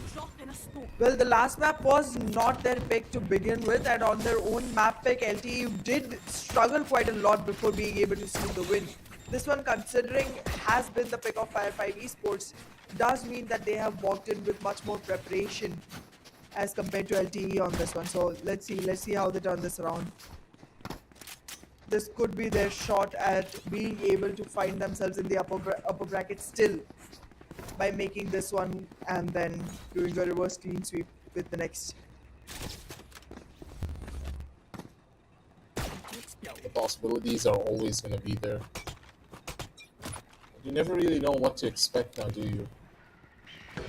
One small mishap, one small mistake, will just be causes life and death! It's simple. Free catch for him, and these shower pushes are just so deadly if you're not careful. Over and towards the back, a pincer does come through for the defensive side. This Knight takes a slight bit of damage, but he needs to give this one up a lot more closer than you would have expected. Tight throw over towards the side. These classics are such a danger in the hands of LTE. We've seen this on the map of Lotus, and this is happening again on this particular map. Force didn't catch out exactly where the Cypher Cam is, so that's going to be a little bit of a nuisance here moving on down the line. The information that this one Cypher Cam can get is pretty substantial. Strokey, full information is his. The close smokes are going to be utilized to cover up the side of Hookah, but a possibility of a Hookah flood is imminent. Force is the only one with the proper gun to make this one work. Zado's gonna be the one to go in for the catch. They know exactly where the last player is. Strokey, with just a ghost in his hand, doesn't have the bullets to make this one work. Needs to find the shot. He's gonna be able to get it. Tightrope, he needs to connect here. Already the half diffuse has gone through. He needs to try and survive this, but Strokey's not gonna give it to him. The man, the myth, the legend. He's able to survive, but this round was a little bit too close for comfort, Ahana. Look at the amount of damage that was done economically. Yep, I mean, the kind of comfort you actually seek by going in for the anti-eco to be a win and actually go ahead and play a bonus, it's not that. You cannot play on bonus. You need to invest quite a heavy amount right now from the side of Fire5 Esports. And that's just not looking like the best thing to happen for them. But, however, being the team on the lead, that's definitely something that they were looking forward to in this particular one. Bomb buddy out. Grenade! Satchel out. Satchel out. Slow approach coming in from the side of Look at Fire5. that early As control. they're trying to run in. And SLT, just look at these guys. They are so prominent on their shower control that I love this. And once more, Anna, I need to reiterate, they're playing a new style of Vine. Vine has completely changed in their defensive meta, where now players will not fight for A short whatsoever. They will completely give up A short control and be like, hey, you can take over A short, it doesn't really matter, because as soon as you take over A short, we are going to be pressurizing you from showers, because as long as showers is our under control, you're not going to be able to do much. But the main problem is the rotations that are caused by it makes your B side a lot more weaker. This is where they were able to find the opportunity. Jump down from the side, it's going to be forced. Who does find the first initial catch? He's able to find the second as well. Swag over from the corner. Notices out on one of the players inside of the smoke. Not in the best of positions here. Shy Guy. He's able to go in for the full-on defuse. One bullet and a dream. He's not going to be able to find much with that. But a little bit too close for comfort here. Force, using the resurrection to his fullest capabilities, nearly pulled off a miracle there. If he was able to find that kill, that could have been a game changer, because I don't think Sky would have had enough time to go in for the defuse again, even if it was on half. Right here. The way the last round went, Shy Guy is finally shining to his full potential.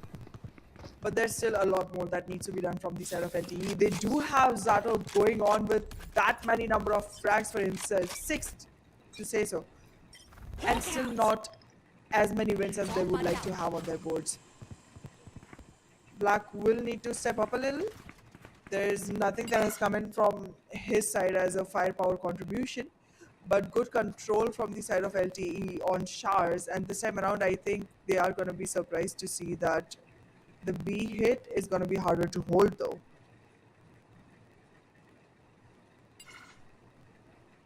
I may agree with you there. Then again, found them out just yet. It's Black. Towards the back, he's trying to hold all these aggressive rushes for as long as he possibly can, but even then, it's not going to be that no, Mercury. simple as Mercury. Being a little bit too overly aggressive, does pay the price for it with his own life here as LTE. Given the opportunity to try and win this one through completely. Force in corner, he has the advantage, goes in for the kill. He does get a little bit more of an HP margin to work with in the corner. It is going to be Knight. He wants to find a kill. He's not going to be able to get it just yet. Swag over on the sidelines. A good chunk of damage being given here. One from the top rope, and Swag! He had the better angle, and even with 2 HP, he's able to capitalize. 1 to 3. As Fire5 is showcasing their prominence and, of course, their efficiency on the map of Black. The drawback of being a healer who's Sky is that you cannot heal yourself. But if you're T-Swag, you don't need to. You definitely do not need to. You can be on 2 HP and still clutch the round off for your team. Beautifully done for Fire5 Esports. This was literally looking like one of the rounds that's going to slip out of their hands and give an equalized, playing ground for the side of LTE. Didn't go as we expected. So a complete 180 turn in the opposite direction, pretty much. Yep. This Firefight, given another opportunity to maybe brute force their way in towards the side, considering the weaker weapons. The tightrope, even with the sheriff, can be very deadly unless you're careful. A little bit of early spam, trying to scare off his opposition over towards the A side. And they do have a completely empty A side to play around with. Mercury is the only one that is present on this portion of the map. Knight, utilizing the satchels to maybe take a little bit of early control over towards the Lamb side. He has the judge, so he doesn't have that much to worry about at the end of the day, but the defenders, they can still be scary if no one's watching! Zeno just gets a free kill in the process. Zeno is the sneaky little guy that you cannot No, get wait. And No, look no, at Simple with that just chill, shit. just relax! 30 seconds left. Oh goodness.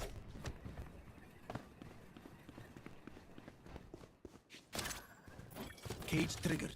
Anna, I don't think I need to tell you why this is bad. I don't think I need to tell you why this is bad. The Cypher's the only one alive, and unless Strokey is able to play a masterclass of mind games here, I don't think he's going to win up against both of these ultimates. Especially with the Thrash being a problem. That's true. The ultimates are definitely going to be something that's going to get in his way, but then again, it's Strokey, so he can still have hopes, right? Oh no, it's done for. It's done for. Oh! He survived! He wins! He wins!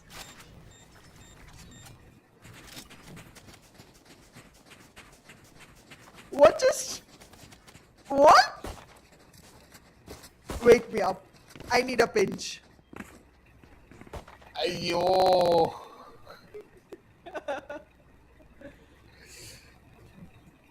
Nah, dude, no. This is one of those rounds that I can't even speak. Strokey, what did you have before game number 2? Before you were not mentally prepared for any of this. Now you're like, oh, a Razel. Oh, a Trash. Yeah, that's completely fine. I see this on a regular basis. I know exactly how to deal with it. Just hit 2 1-taps and be done with it, right? He made them waste ultimates after ultimates and still won with that little HP remaining on himself. Goodness. I cannot believe this happened. Here. I said it is Strokey, so you can still, you know, There. count on him. I myself did not believe my words when I said it. Goodness, Can I get a drop? this was, Thanks. oh, beautiful. Just needs to go on the Instagram. So I think we couldn't get Strokey's Get out of POV. my way. Then it would have been a perfect clip to go on the opposite side. But I don't think even the observer could have predicted that. Strokey being able to find both of the players, especially with the Raze ultimate being in the picture. That's a tough call, but Tytro is trying to be a little bit more of a game changer. And the backup's already present. And the members of LTE, they are very much angry after what happened in that last round. They're not going to give any form of leeway for this one. The round just started and it's already over. The latest rock Just team. showcasing that, hey, we'll give you a round just on the basis of pure luck. But the next one, it's not going to be that same. Luck is something you find once or twice. Skill is what is going to take you further. But between these two teams, it's hard to say which one has more of it. True. Never really know what to expect, especially on a game of Valorant. True.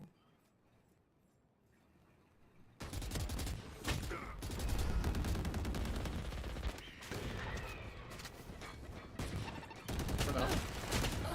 Looking on down, that's going to be another opportunity as Tytro That Spike planted. I catches feel up. sad for Mercury. Yeah, Mercury just got completely bamboozled there.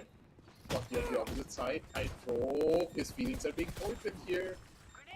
Three different people are trying to pull him out over into the corner. Spotted out one more of the players. The ultimate could just be in the hands of those safety, now popping it to maybe bait out one of the players, but Tytro's not having any of that. Over from the side, needs to worry about one Oh, more no. in the back end, one in the front. It's not looking that good for Black. He doesn't even have time to try and play for anything here. Strokey with the swing. He is not gonna miss any of this one. 2 to 5. This The is members a- of Fire5, even with the weaker weapons that they had, they're able to make this one work. The map of Blind is their territory, and they're making sure that LTE, they remember that. True that. This is a battle of the ciphers, to be honest. Strokey and Tytro both just trying to step up for the team one after the other. You see Strokey come in with a brilliant gameplay, and then you see Tytro trying to fight that off by a brilliant gameplay from his own side. Obviously, Zato is doing more heavy lifting than Tytro from the side of LTE. But yeah, this is confusing. What is going on? Walk back now. exactly LTE, too much aggression. Healing I over get here. it, there is anger, but this is not how you harbor your anger.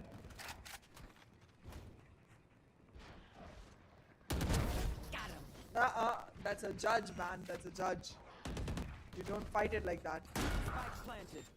Last player standing. Opportunities presented, and the members of Fire5 are just getting completely demolished. And the members of Fire5, sorry, are completely demolishing the members of LTE. Sorry about that.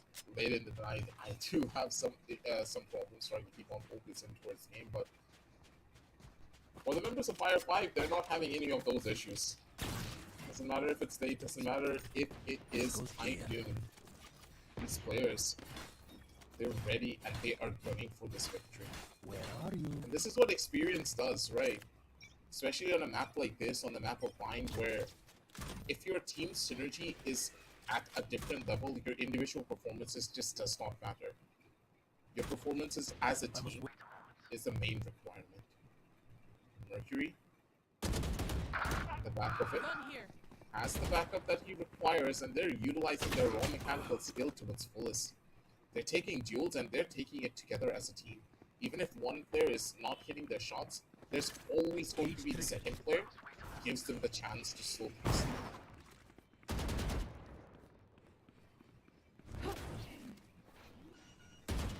Well, Mercury's just going. okay, I do. Yeah. One enemy remaining. Wow. Okay. Knight is just abusing that judge, to be honest. Now it's shifted hands. Let's see how much Zato is going to be able to do with it because it's long range fights. Judge won't help, and it didn't. Strokey with yet another seal off. 7-2. The scoreline is not looking in the favor of LTE at all. It's not supposed to, not in this scenario anymore. And I think that's done and dusted already when you think about it. Fire5 are just in a different league of their own, seemingly, for this particular map. Not a single shot missed. They're able to utilize the utility that they have to its fullest potential as well. The team looks to be in high spirits, which I can't really say is the same for the members of LTE. Their confidence has taken a big hit, and unless they are able to regain that and start to go in for a little bit more of those proactive pushes that we saw them do earlier on in their first couple of rounds, it's not going to bear any fruit for them. True that. The test here is going to be able to carry that forward though. Blocking sight. Oh, look at that fast hit. One down. No, the Cypher just gave away the position. Mercury. Slightly out of it. Last player standing. One enemy remaining. Oh, just wait, Goodness. just wait, come on, swing, just wait! Okay, never mind, just swing and kill them, right? If that works, that works. LTE, they're playing this one smartly. Goodness gracious, I cannot believe that the judge is proving to be so pivotal. I mean, yes, we all know judge is a great weapon in Bind. Being on the defensive side, you can actually take a lot of value out of it, specifically if you're holding hookah or showers or something like that. But who is bringing judge in attack and capitalizing like this? Knight, what is up with you? It's just not being nice. Is that big of a surprise? Not really, not to me. Not really, yeah. Not after what we've already seen today. Goodness. He is the knight in the shining armor.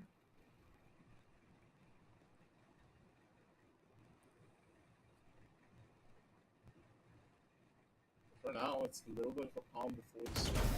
Slate top. The swag just gets a good clean shot over towards the base of black. And paper thin mold, that's gonna be a huge issue. Simple though. Does get a patch over onto another player. He doesn't have the bullets to try and survive this one though, regardless. 3v3 on the map, he's made this one possible for his team to go in for a good victory. If they're able to get the Cypher in a position for the score left. They don't take towards the back end of side, but they need to break through the first initial lines. The Cypher takes a back seat. Last They know player the positions of standing. the players at the bare minimum, but Strokey instantly takes away that advantage. It's all up to Zato. It's young, but it's got the aim to make this one happen.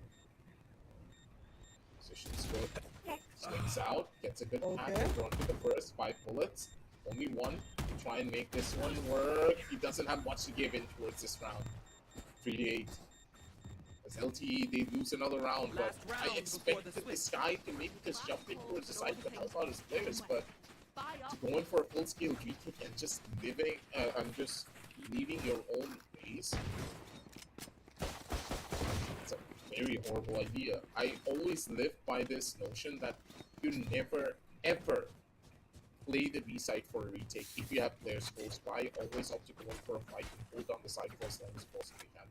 Because B side retakes are close to impossible if the opponent keeps know what they're doing. Do that. The only way to have a good retake on B side is if you have very few number of players remaining on the attacking side. However, that did not work out either playing against Fire5 Esports. We've already seen Strokey do the magic, being the only player surviving as well. So, yeah, I think maybe just don't leave this for retake.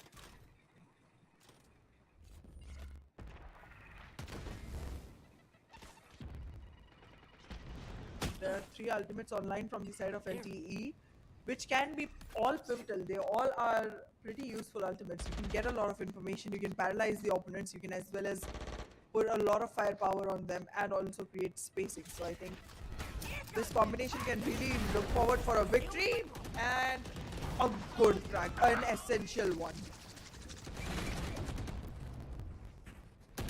Oh no, the timing! Get out of my The way. timing! Oh, and Mercury's gonna be Simple, able to what add so much happened? more value. One enemy Yeah, remaining. Simple's not gonna be able to do much. Mercury as well. He's just in the zone, hitting all of these shots. Now Tycho, it's his turn to maybe work his magic a little bit here. Swings out the tightrope. He's hitting all of the shots that he needs to with the Sheriff. But with only one bullet, there's not really much more that she could give. Or not really much more that he can do. He's to jump out, straight out in towards the open. One of the players will be spotted.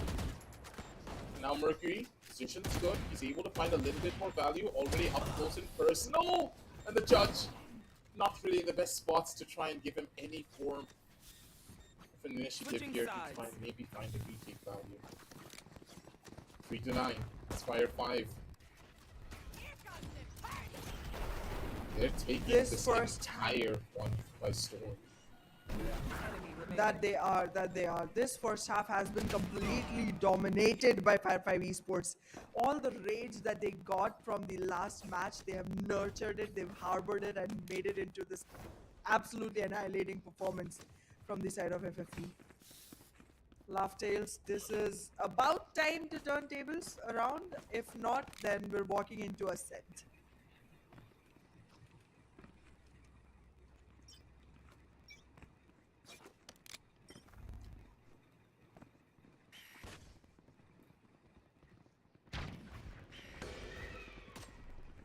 Mercury now. Maybe pull off something big. It's on the defensive side, so he has the utility to play around with. And I love the fact that he works always there to give full backup towards Mercury. Of course. He also maybe take an early fight here, put himself in the raid boss role.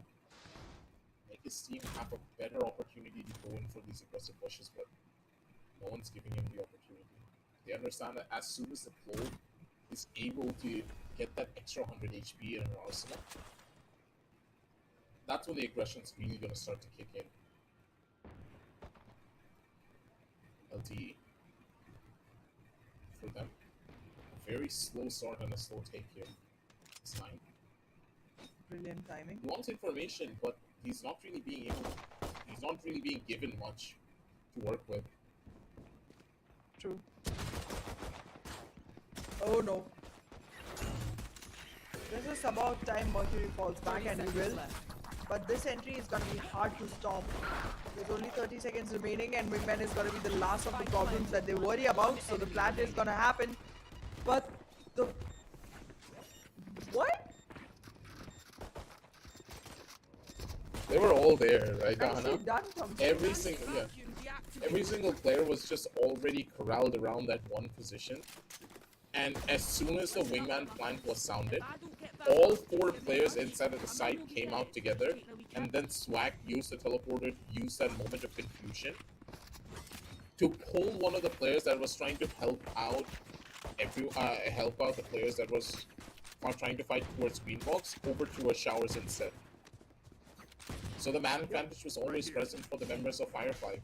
They are utilizing the extremities of the map to perfection. And every mistake that they made during the map of Lotus is now almost non-existent.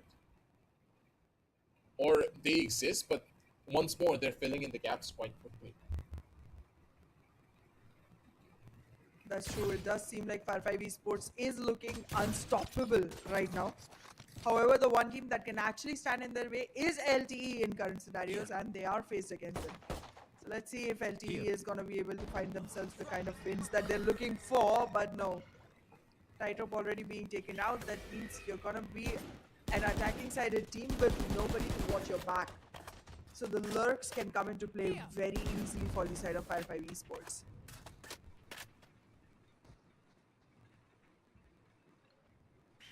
Blinded. Oh no. One It was enemy all That was- strokey there. Yeah, this is Yeah. over. Map 3, anyone? There's not much that can be done. Already. Already on it. I mean, I know I shouldn't be the devil's advocate and say that, hey, Enemy remaining. they're not going to be able to do it. The possibility of a comeback is almost non-existent. They can still make it happen, but I don't really see the fire in the eyes of LTE to make this one a possibility. You can tell when a team really has that drive to push for that overtime, but for the members of Laughtail, they look lost. They don't have the direction that you would have expected coming out from. True that. True that. This time around, it's gonna be super difficult for LTE to even find their footing into the Shars area. They do have to, change their plans a little bit. However, now that the smokes are off, they might still try from Shars itself. There is a split push coming in for the side of Site A. However, look at Strokey and his brilliance. Just, wow. Okay, never mind. Nice jinx. Never mind me. Nice jinx. Wow, you had to blame it on me. Right there. Okay, yeah, I'll take it. It was probably a jinx.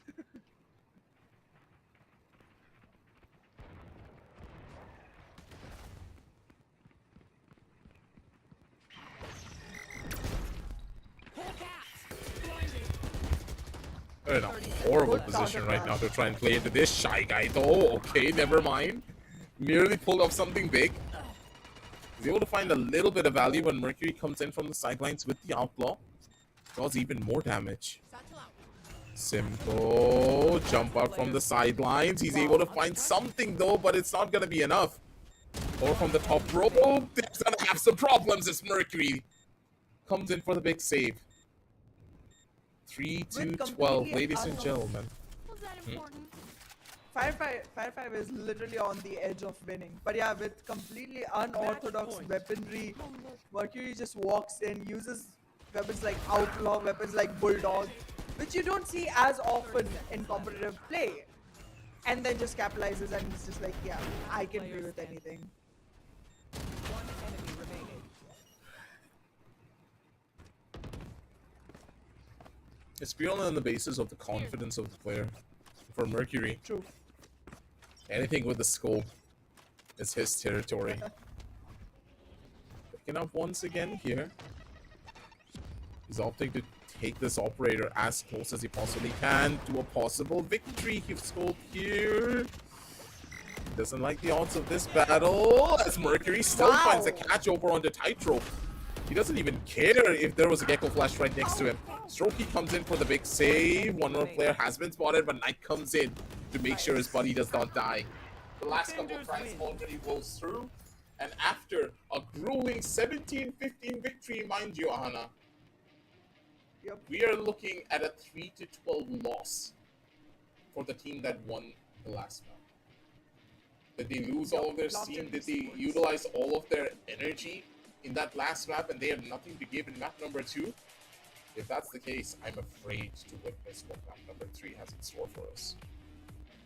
Absolutely. I mean, the way Laughtail Esports has been literally thrown off this map by Fire5 Esports, it shows how polished their gameplay really is. It's just that the first map, they did make a few mistakes. It was kind of the warm-up session because they are, after all, the Fire5. But yeah, I mean, when they brought the fire, they brought it real hot. This was beautifully done. There was literally no room for even doing the things right for the side of Laughtail Esports. Forget about making mistakes or making errors. This was just complete execution from the side of Fire5 Esports. However, there's still one more map, and this one is, as we talked about a couple of times earlier as well, a stale one. I want to see new things, and we are seeing Fire5 bring completely new things all across. I mean, we did not expect Clove to show up. We did not expect Double Duelist to show up. They did, and they are doing good with all of those magical combinations as well. So let's see, maybe in Ascent we might be seeing them just going all paper X and being like, we're just gonna do something completely out of the meta and still win. Yeah, there's a good possibility for it purely because their team is very much reliant on their raw mechanical skill. Players like Mercury just showcasing exactly why they are known in the community to be one of those top aimers. Going in for shots like that, it takes confidence, it takes skill, and the members of Fire5, they have it tenfold, especially Strokey. Strokey just had a phenomenal start. And when this man really starts to heat up, he can rally a team behind him and make sure it works. I do believe that right at the very end on the map of Lotus, the team just kind of gave in and they're like, I don't care anymore, man. I just want to go to the second map already because it's a really big problem. But on Ascent, I think both teams are going to be in a lot more of an equal footing because this is one of those maps that you really need to master as an individual before you can master as a team. So each player, they're going to be playing at their topmost form here for the map of Ascent. So a bunch of really good rounds, sorry, is going to be coming in form of us. I'm pretty much going to guarantee that because this is the map where you can differentiate a team that can make it to a grand final or a team that is not going to be able to make it purely on the basis of the basics that is required for this particular map. Exactly, a very fundamental map it becomes because there's a lot of requirement of doing things the way they are actually supposed to be done, and very little room for actually experimenting too much. And I think that's where the time will test both of these teams, because even though Fire5 looks like the one that's doing much better, and as you'll see on the scorecard as well, that they have been able to acquire themselves quite a lot of range of difference between their own performance and that of Laughtales.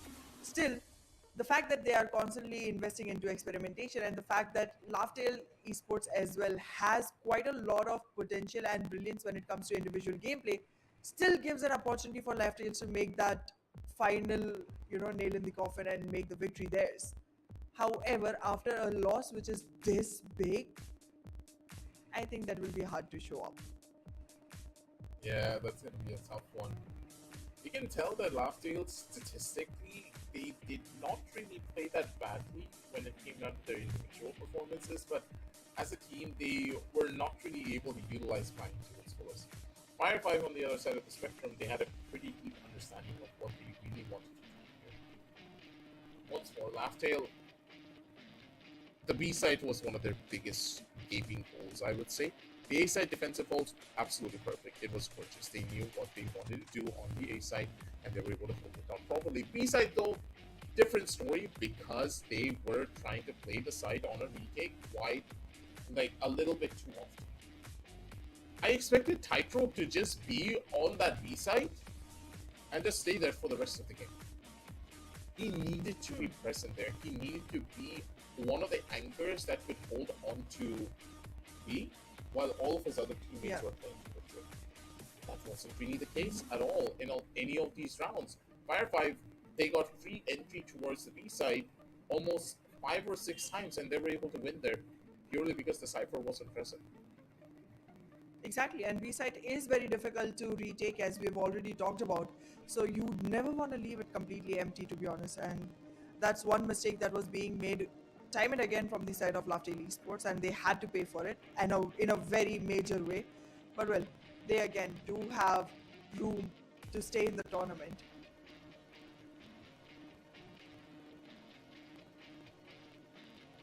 MVP of this match was actually Zeno.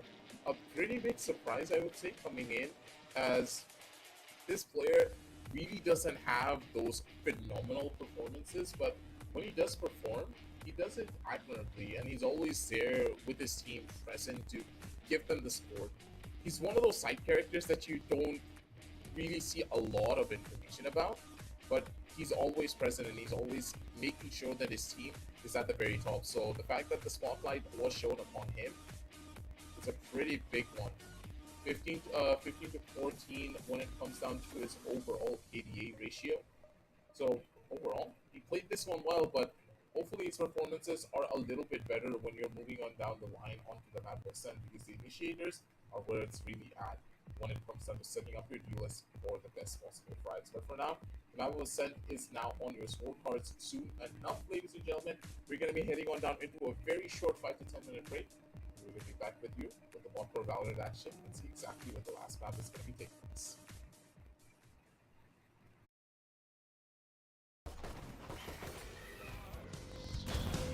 At the end of the day, it doesn't matter anyway. We're on the track, moving fast with a bucket of faith. I'm gonna make it somehow, past the fire, past the sounds. Moonshot through the clouds, saddle up, 'cause there's no stopping me now.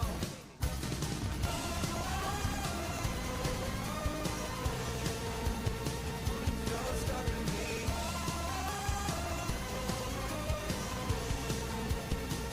No stopping me now.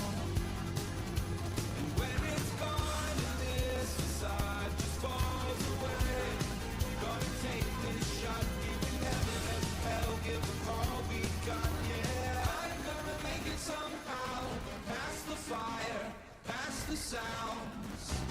Moonshot through the clouds, saddle up, 'cause there's no stopping me now.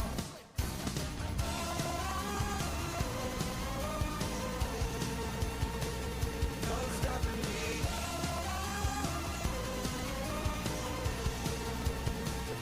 No stopping me. Turning over the stones, right behind the hole. No stopping me. Stepping into the now, never worry the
And we are back, ladies and gentlemen, with the AMD presents Flipkart Back to College Cup Season 1, powered by ASRock, Acer, WD Black, and Photonics. It's going to be over aggressive, bringing you the last and final map of the day, ladies and gentlemen. It has been an extravaganza, starting from 5 o'clock up till now. What time is it? 11. For me, it's 11:10. For you guys out there, it's like around 11. What time is it? Yeah, 11:45. My brain. 10:45. My brain is not working, but I'm pretty sure that the players' brains are working because Fire5 just pretty much went out of the fire, went out of the frying pan and straight up into the fire and made sure that LTE could feel their heat. It was insane to say that it was a 17-15 scoreline on the map of Lotus. Then we transition over onto the map of Wine. It's a 13-3 victory. It does not make any sense. My mind is my mind is on a different plane of reality, but I do believe that it's going to be a completely different story when we look at the map of Ascent. It's not going to be mine, it's going to be Ascent, ladies and gentlemen. Don't worry about that. It's interesting, to say the least.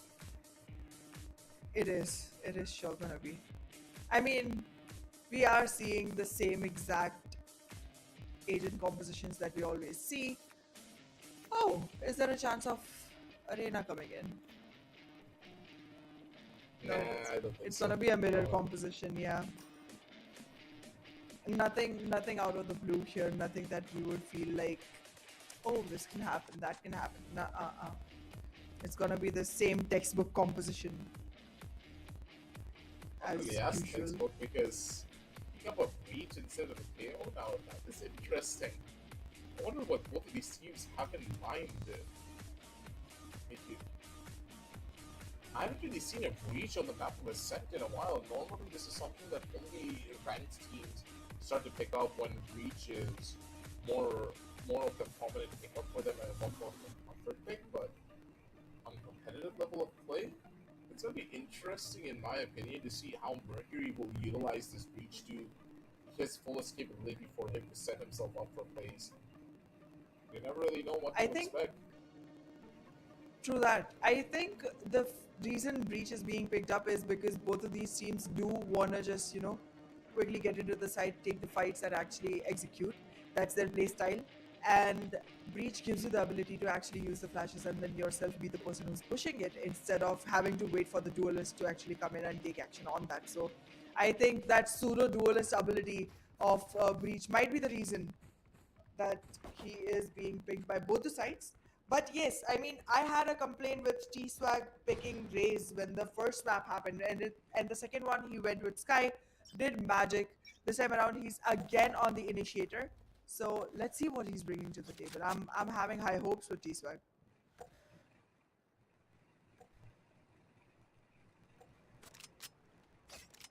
Before the sword for both of these teams, no real rushes coming in from either side. I love the level of respect that both of these teams showcase to each other. With that, Mercury in towards a little bit more of a push. Just take a slight bit of damage, but timing is still present. Able to work his way out, but Hydro immediately just finds a catch on towards him. The forward push that they could have gone for immediately being put down over to a hole. The market door accidentally being opened up again. It's not going to be that good, but Swag not really being able to find much of a catch here. Zato's going to be able to shut down too. Somehow, in some way, shape, or form, Zato's still very much alive. And his team is there to give him the backup. Simple comes in for the big save over from the side with a double kill of his own. 1-2-0 as the members of LTE, they hold down the line.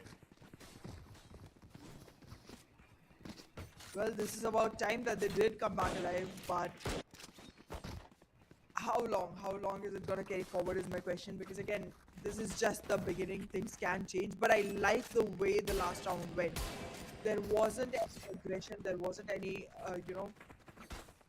running without seeing kind of thing. There was always caution being taken from both the teams, as well as a good use of utilities even in the first round of the game. I am pretty excited to see how they unfold on Ascent. Okay. there is information, but I think half information is worse than no information. Because Mercury was able to stay concealed. Shy. Oh, he's dead. Beautiful cross from the side of Fire5. Nice. One enemy remaining. Okay. Oh goodness. It's a Kuronami. It's a Kuronami Marshall.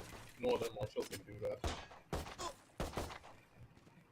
I really want to know how many people forced from the side of Fire5 Esports, because I think I saw an upgraded weapon on Fire5 Esports.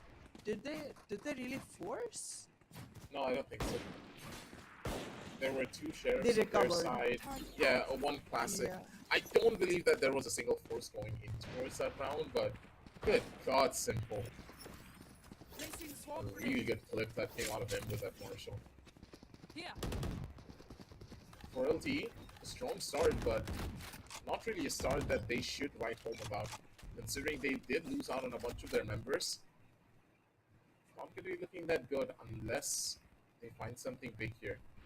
Mercury, diligently clearing out all the angles as Simple has the operator in hand, and he's ready and prepped to go in for a big hit here.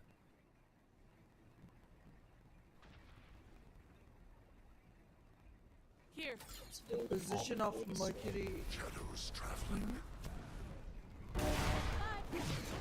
As a good kill comes out from Simple as well. He's looking for even more, but he's able to dip out.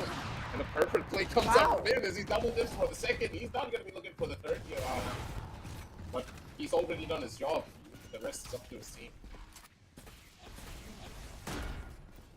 A great numbers advantage already created for the side of LTE. Simpo has absolutely done his job.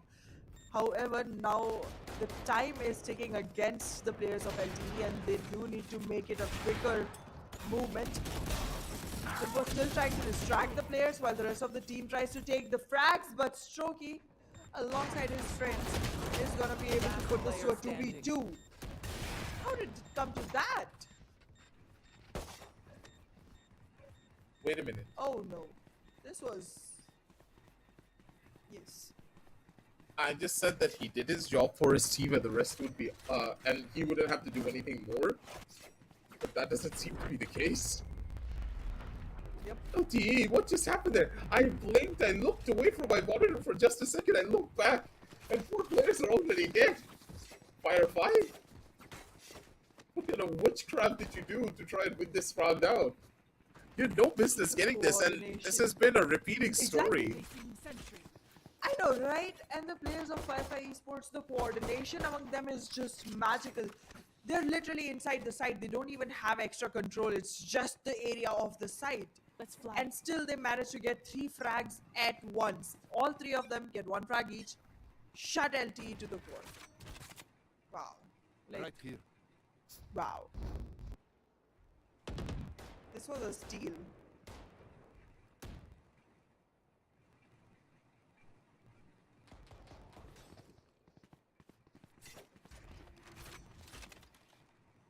Another good opportunity for Simple to maybe find one more kill for his team, but he's not going to be risking it.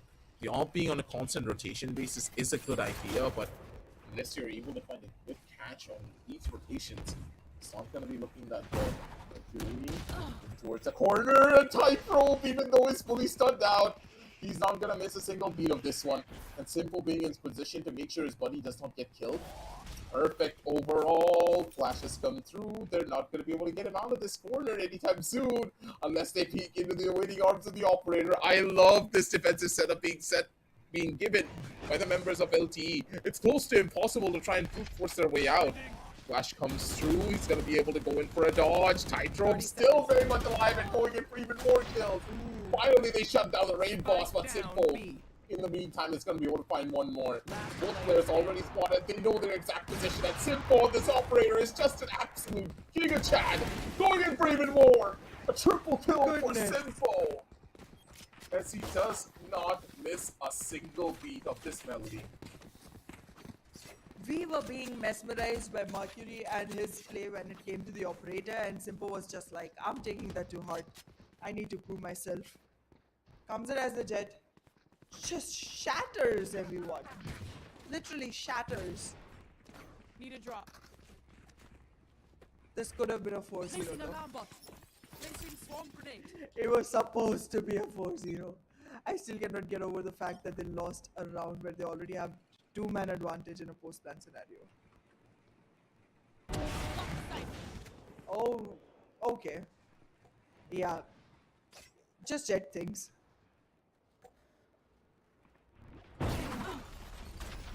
Lock in sight.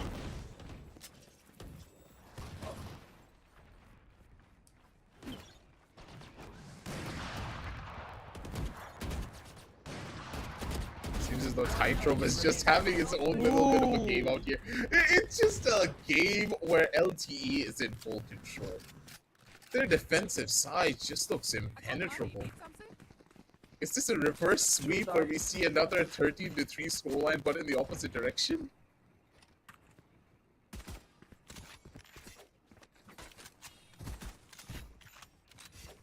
This just cannot be.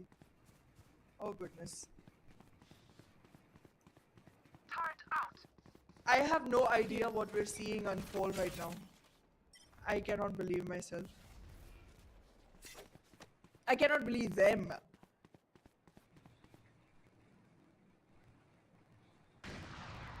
Alright, this time around it's gonna be a split push towards site A. We do see players coming in from tree.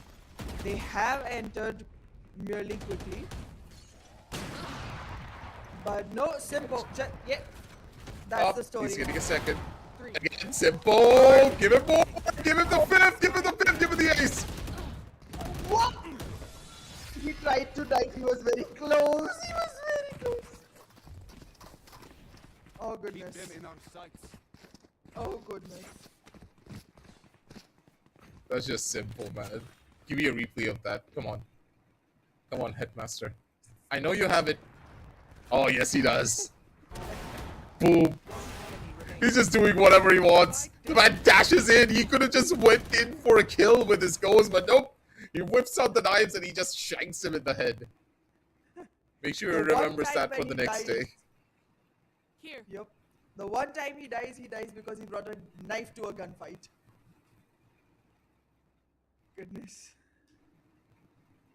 And now he has his ultimate online as well. He's scary. How do you fight that off? How do you? It's not like FFE is doing something wrong. They're just fighting off against Simpo. That's about it. And Simple's just on an operator hitting all of his shots, which is a tough one to beat. Yeah.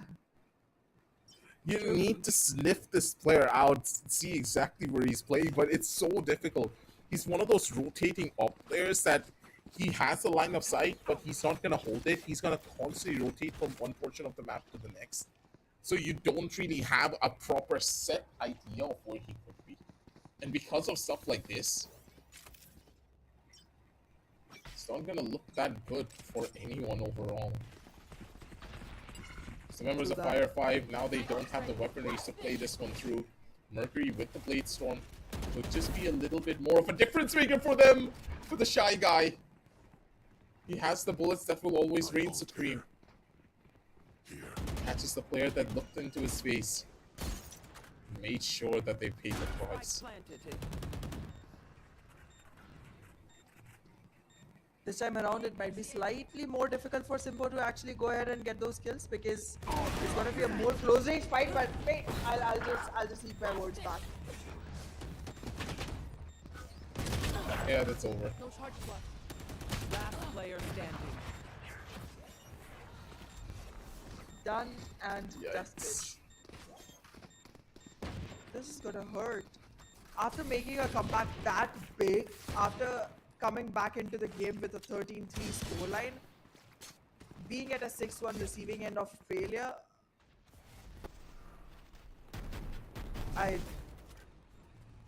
all I can say is you're having a bad day. That's it. You're great players. It's just single individual brilliance from one single player from the side of LTE just being such a big thorn in the way. Look at him, he has 18 frags. He has more FFE, kills than if his you team combine every combined. exactly, and he has more kills than FFE combined as well. Nah, bro, this guy is on a league of his own, and he's just playing a different game out here. He's not even playing Valorant anymore. Finally, they shut down this raid boss with this operator. But even then, it's a little bit too little too late here. Rounds have already slipped away, so much value already gained. Tightrope in towards the back. Shy Guy's gonna be able to find one more in towards, and no one's gonna be able to check out Tightrope. He's in the back already. His position's known. Mercury finally is able to get the shutdown over onto one. Hunter's Fury online for both sides as they are making their way towards the A side, but Black, he's ready for this. As long as he has a flash to play around with, that's all that he requires to try and make this survival play work. Sun's ready. They're holding things down. As soon as the plan goes through, this is where the problems will start to arise. They know exactly where the last player is! Nearly finds a catch over on one of the players. You have the exact position of one. One enemy remaining. They're trying to survive this, but they're not able to find it just yet. Knight, very low in the HP department. He's one bullet away from death, mind you, Ahana. So as soon as the swing comes at Knight, he's taking a gamble out here. Halfway defuse, jump out, swing through, take the fight! Knight! He survives just because there is a Phantom on the opposite end. If this was a Vandal, he was guaranteed to die. But because it was a Phantom, the gods have blessed him. Goodness. At that Zato, range, the the Phantom man who only was- does 35 damage. Yep. That cost his death. Zato, the man who was able to keep the team going with so much willpower in the last match where they were like literally trading way far behind on the score lines, loses his life at a point where he really could have turned the round around. But well, they do have a lot of wiggle room. LTE has way too much wiggle room right now. You should run. So, still not something that they need to lose their heart on.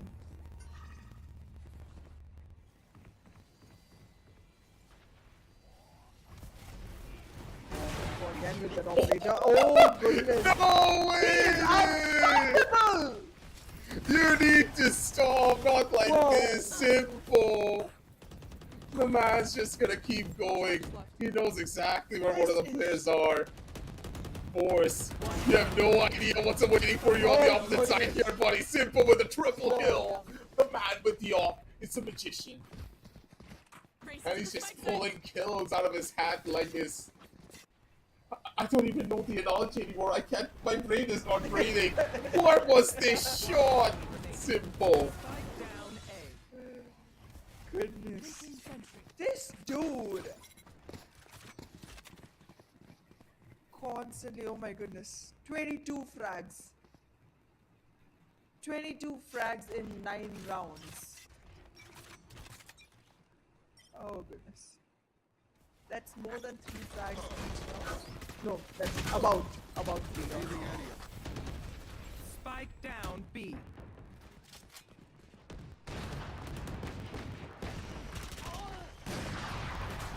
Oh goodness, this is not looking good for the players of FFE. They have been able to find themselves in a Anything if 2v2, you're but Simple simple. will turn it into a 1v1. Oh goodness. Oh, simple. Bad angle. Simple. Very bad angle. He's dead. Goodbye. Sleep tight! Yep, Strokey. He's gonna be the one to go in for this catch. He second-guessed himself a little bit too much there. He knew exactly where the spike was, but he did not want to go in for a risk by holding it out with an operator. But good God, Simple. He nearly did something incredible again. But Strokey, he's not gonna let these miracles happen twice. 73. As LTE, they are still leading the charge purely on the back of Simple. But that's okay, because the man has more to give here. Operator once more in his hands. But now, the battle of the ops is about to commence.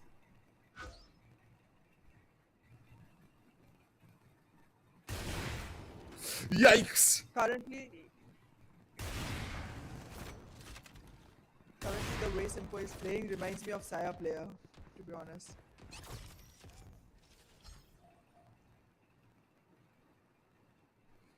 I think it's less of Saya and more of I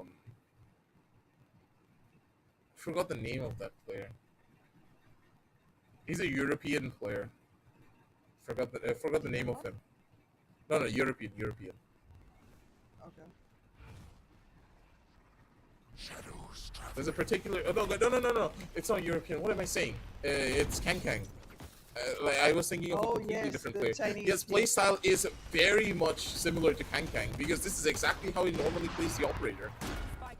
True that. Aggressive, But in your the reason I face, was he saying- does not care.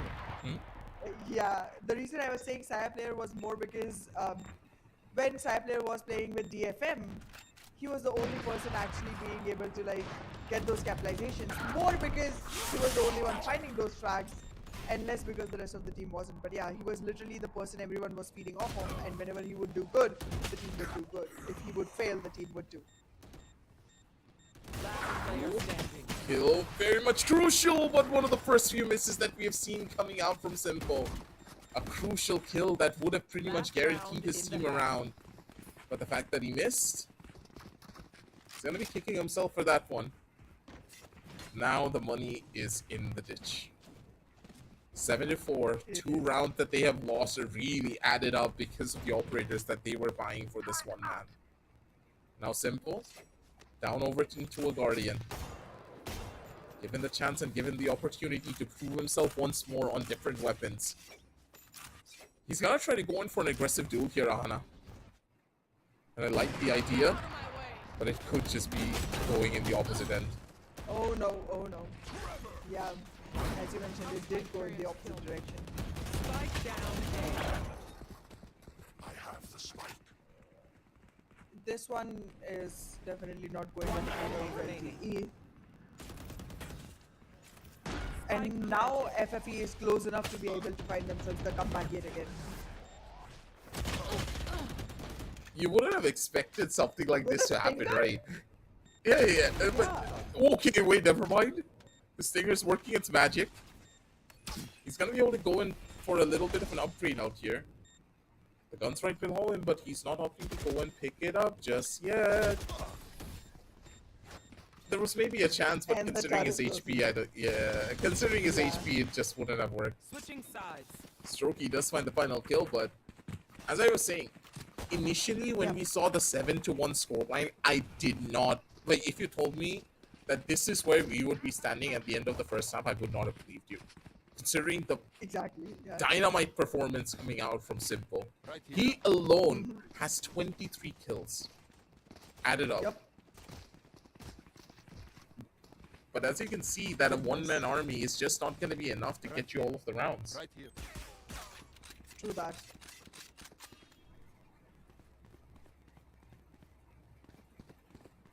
However, now that the sides have swapped, I want to see what Simpo will be able to bring to the table for his team, because you do not get to use the operator as often in attacking side on a set.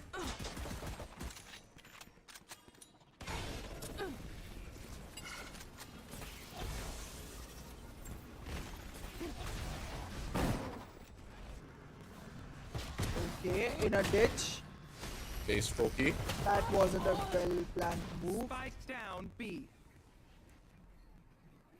Strokey just got a I free don't couple think of that- kills right there.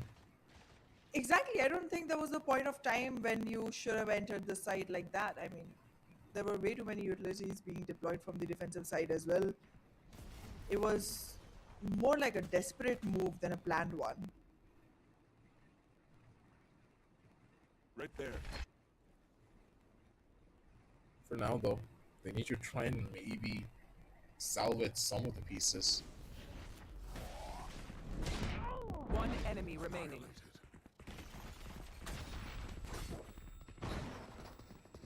This type Doesn't seem very easy to in do the that. back, he's trying to do something here, but his HP's not going to give him much value. 7-6. It's the members of Fire5. Now it's their turn to turn up the heat. This Seems is like the it's a exact repeat of round that map happened number in the one. first half. Yeah. I have a feeling that this is what's gonna happen. Like this entire map, sorry, is gonna play out like the first initial map. True that. We true saw that. LTE But yeah, completely dominate their opponents on the first initial half, performing super well, going 6-1, and then Fire5 just gives a turnaround backhand to the opponent. True that. But in the first round, even on this particular map, the only player that LTE lost was Killjoy, and same thing happened for FFE in the second half. So, yeah, I mean, they might just be coming down to another overtime game today.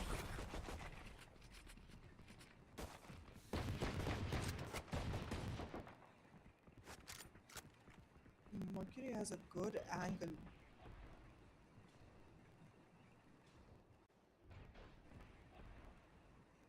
He's been spotted. Oh, there are The players man's coming still. in. From What both kind of sides. mind game is he trying to play here? He's trying to keep Mercury occupied towards looking to that particular angle while his teammates actually walk in through the courtyard. They went undetected, both of them, the Breach and Omen. Yeah, Pearl Simple's not gonna go with Last too much player here. standing. Already spotted his Spike team is down dead. B. He may be good for one kill. He does have the aim 30 for it. seconds left. Oh, 404. He gets disconnected in the worst possible moment. Does he have a free gun away to his opponents? But even then, it's not going to matter that much. 7-7, ladies and gentlemen, as FFE. They have a little bit more leeway to play around with here.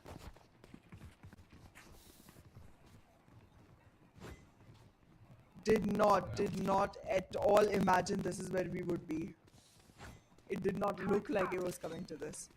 However, the last time FFE was able to equalize the scoreline, they pushed it way too far and made sure that they were the ones staying in lead constantly after that. So let's see if this time around they're going to be able to pull that off again.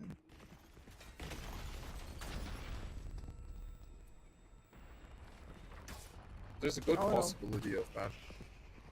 Yeah. A simple. In the back as questionable what he wanted to do. I expected him to dash up forward and maybe do something big there.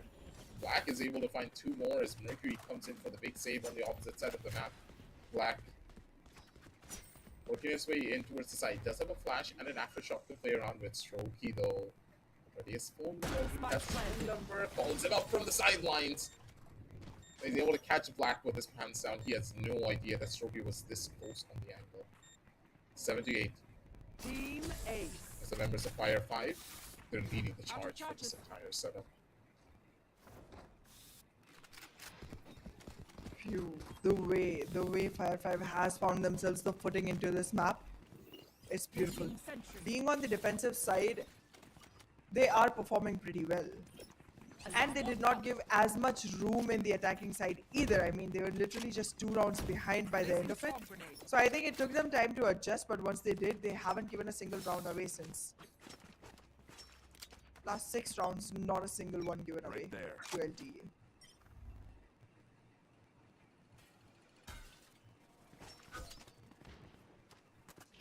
Mercury's been spotted.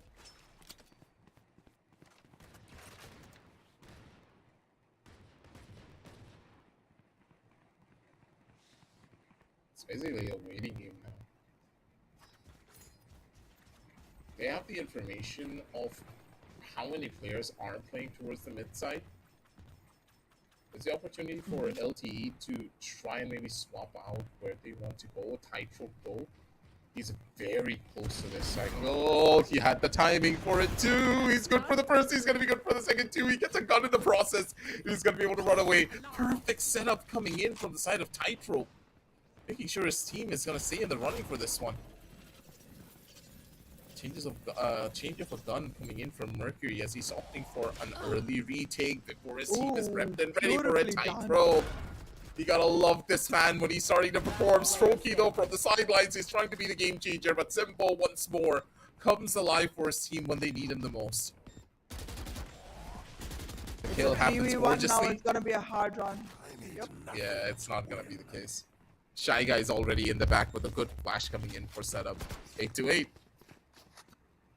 And it's happening, Ahana. I told you it's gonna happen. Yep. And it's already there. That's done. A win and that too through a thrifty. Definitely gonna damage quite a lot for the side of FFE. They do have the funds to sustain a couple more rounds, but that's about it. And being able to push them to the point where they are not able to sustain economically anymore is going to be the goal for the side of LTE right now, because once that happens, you have to make the choice between whether you want to go for the weaponry or the utility. And being on the defensive side, compromising on the utility really puts you in a drawback. So I think pushing them to that edge is going to be crucial for the side of LTE, and that means they have to win a couple more rounds in consequence.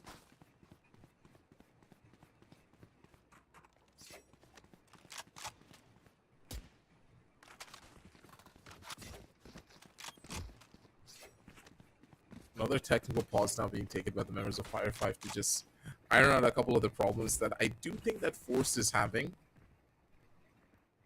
But for now, the teams, they're just taking their time for this one. In my opinion, I would like to see the members of Fire5 be a little bit more proactive in their approach of trying to take map control. Because the way that they're approaching the map of Ascent, I personally do not like their defensive setup, because they're waiting for their opponents to make the first initial move and then they're retaliating, which really should not be the case. In professional levels of play, we have seen teams that do this often start to fall into a little bit more of a trap where they're losing map control. They have no idea what's happening on the mid side. They have no idea what's happening towards A main, B main. It's better to push one part of the map, make sure that extremity is under control. Then you can make an educated guess and then gamble whether they're playing towards mid or they're playing towards A main. Because mid, it's very easy to gather information, right, Ahana? You can just jump squad over from market. Maybe you can send a drone over to mid. You can gain information quite easily, but on A main and B main, it's not that simple. The lines of sight are very long, and the safe corners that you can play for is drastically different. That's why in professional level teams, they push one extremity of the map so that they understand that, hey, if there's no one on this side of the map, that basically means that mid is under pressure.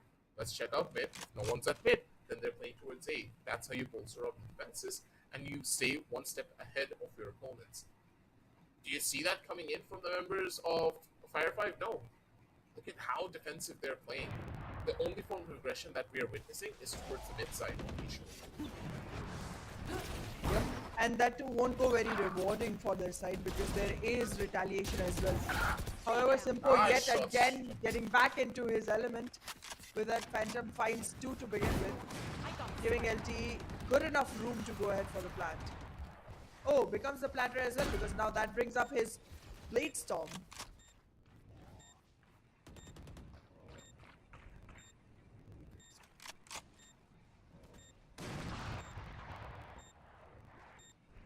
Situation with the paranoia, and that's going to delay them by quite a decent margin and allow the attackers to get into a little bit more of a better position. It seems still the members of they're opting to go in for a full save, which is a much more of a smarter play, I would say. The economy is not looking that good. Having these weapons for the following rounds will be a lot more beneficial than opting to go in for a 3 versus 5 retake with no ultimates in their arsenal.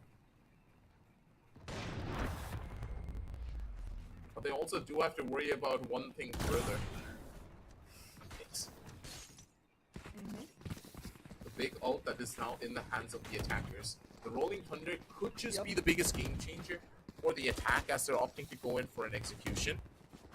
And for the defense, they do have a Killjoy lockdown for a retake, but the Killjoy lockdown up against a Rolling Thunder, that's going to instantly nullify any push that could be mounted by the defenders.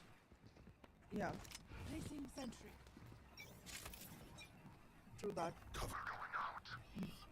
Wanting to draw that Rolling Thunder out before the Killjoy lockdown is put in is going to be the goal for the side of Fire5 Esports in this particular round. Oh wait, that just did not reward. I had complete faith it would. The judge is a weapon that you should never do. It's very important that you never do that.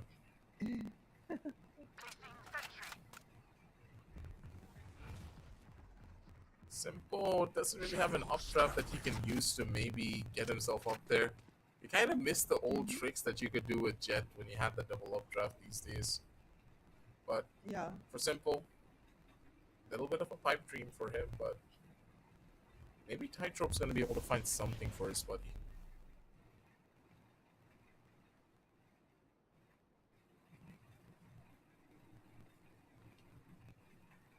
They're playing it dead silent in hopes that they might see players from FFE actually trying to peek out. Nice shot. Whoa, okay. 30 seconds left. I think Simpo is back.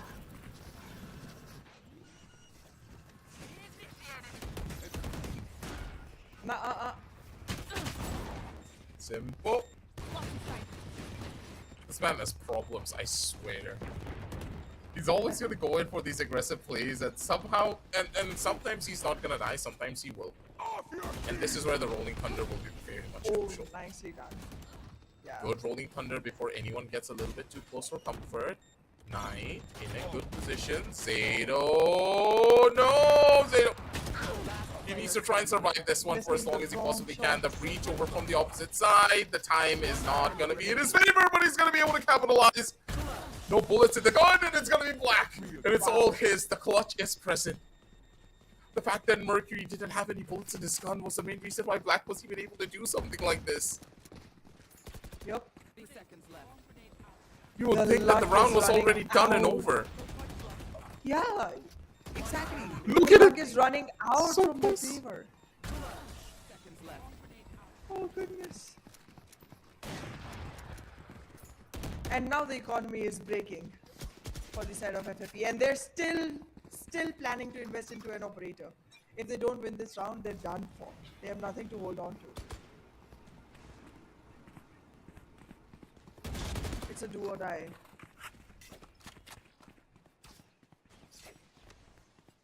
Because if they lose this, they lose yet another, and you find LTE directly stepping into the series point. They're not even bothered about this fight.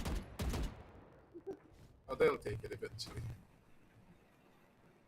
Oh wait, they do have an Omen. They do have an Omen ultimate coming up online soon. I do believe they're probably gonna utilize the Omen ult to transfer that spike around from one side of the map to the other. Timing is good. They have full control over A lane. Mercury though, this operator is gonna be a huge issue unless they're able to sniff this one out. Roll. You In should hand, stuns coming in from either side. Couple of jiggles, and now World Simple walks into the waiting arms of one more. 30 seconds left. The Killjoy lockdown is going to be able to give them a lot of space here to play around with. Zato, good for the one kill. Catches off force, and now without the smokes, this retake is now a lot more harder. Because at least with the smokes, they had an opportunity to completely block off one of the line of sights to make a difference from there. Mercury running it down forward, and a big couple of misses coming in from Mercury. Zato with a turnaround whips him straight across the face. Swag, good for one kill with the Bulldog, but Zato single-handedly turning the tides of this battle for his own accord. Strokey, also with the Bulldog, not in the very best of spots here to play around with. Zato, good for a kill. He just needs to survive here. And Zato with the ace! Sticks around and brings it for his team. 11-8, ladies and gentlemen, and Zato, take a bow, man, because you deserve this victory. Beautiful. That was a spectacle. Goodness. This was a very crucial round for both the teams. If FFE lost this, that meant that they would not have anything to go forward with, and that will place LTE to the match point, the series point nonetheless. It was crucial for LTE to make sure that they win it. And well, not all of LTE could, but Zato himself did. Beautiful. I don't think there's any more funds remaining for the side of FFE to go on with. Not at all. not looking that good here. And with that first kill already being given, Mercury don't need to do this one. Simple, just leave it be. Let him do whatever he wants. Strokey, he's just trying to bait you in. Hopefully Simple doesn't bite. It's LTE making their way up towards the other side of the map. Swag. Beautiful usage of the Bulldog here. A double think to try and end things off. They Strokey didn't have to put in this the much back. of it, though. They're trying to work their way up. Position for This Simple. one's close. No He one's didn't spotted on see the gun the- barrel, but a good flick. For the banner. Yeah, but that was a really good flick coming in 30 from the other seconds side. left. Yep. One more kill is pretty much a requirement here. Shy Guy, he needs to try and maybe find Strokey in this corner. If he's able to get this kill, that's going to be ginormous for his team. A good utilization of the dash. Shy Guy, good for one more kill. He's looking for the last, and he's going to be able to find all three. That's the Shy Guy for you, ladies and gentlemen. If you see his face once, he's going to make sure that you pay. The way he pointed at the camera, it seems like he's telling you, I am winning. You made that joke a little while ago. He's talking to you right now, buddy. He's talking to you. Hey, I'm the dad here. He knows. Nice comeback. But will FFE be able to come back? It's not impossible, but it definitely looks very, very difficult.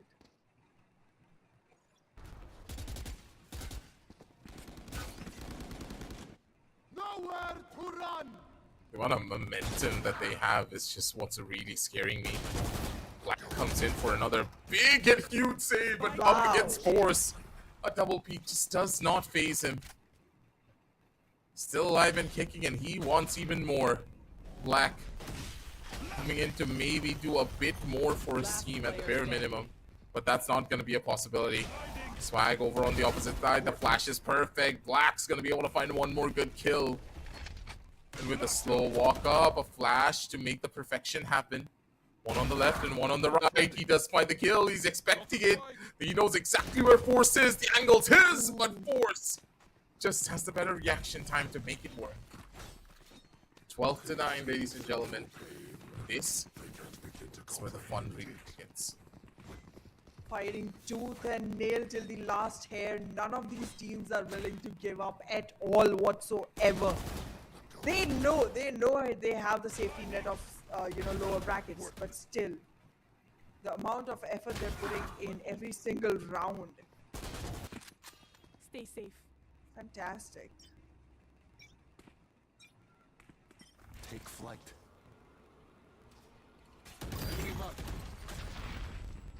You've seen this scoreline before.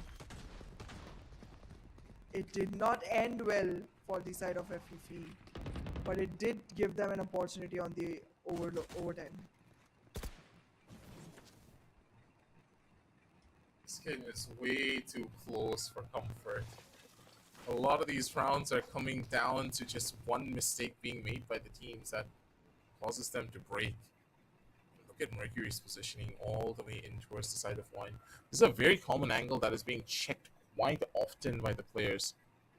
And what I don't understand is why is Simple running around with the judge in this scenario?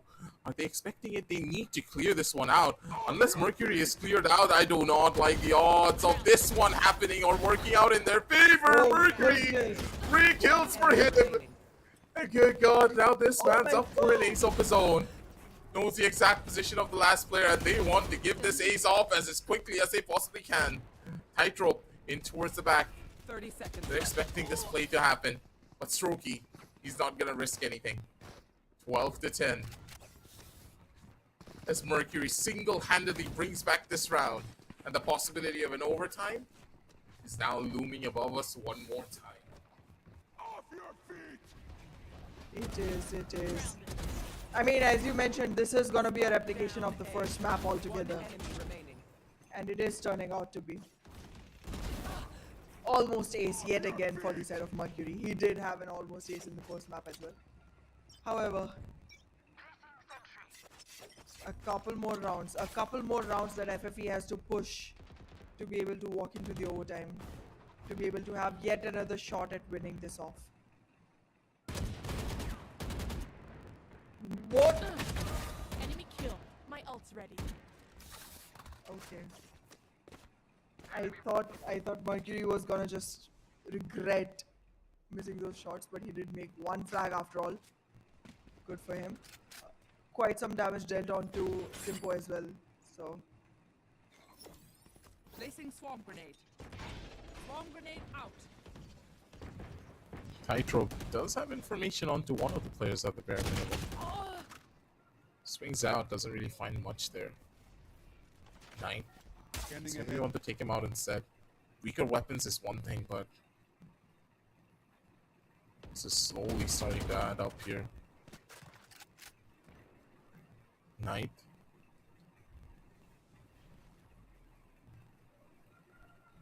Right It's there. in a prime spot, but for the members of LTE, they're just trying to 30 close things seconds out. Stun in hand, swag in towards the corner. They're gonna be able to rush their way forward in as quickly as quickly as they can, but even then, Mercury's positioning very much known and ready. A swag comes in with a double headshot to bring things down into line. 12 to 11, ladies and gentlemen. That's LTE. They're at the finish line, but they're just not able to cross. They're being held back by the fire that is burning now brighter than ever for the members of Fire5. And with Mercury now back on this operator, simple. He needs to pull off something big if he wants to make sure his team reaches that end goal.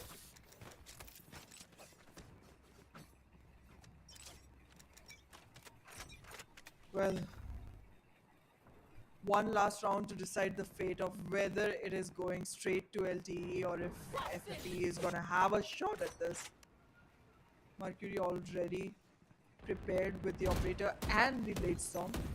Placing swarm grenade. Damage dealt.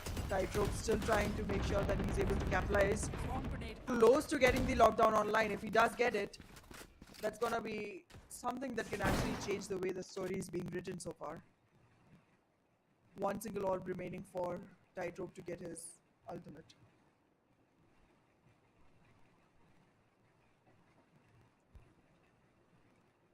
They're playing the long game now. So instead he wins the race for them because they understand that there's a rolling thunder waiting for them on the opposite side if they're not careful.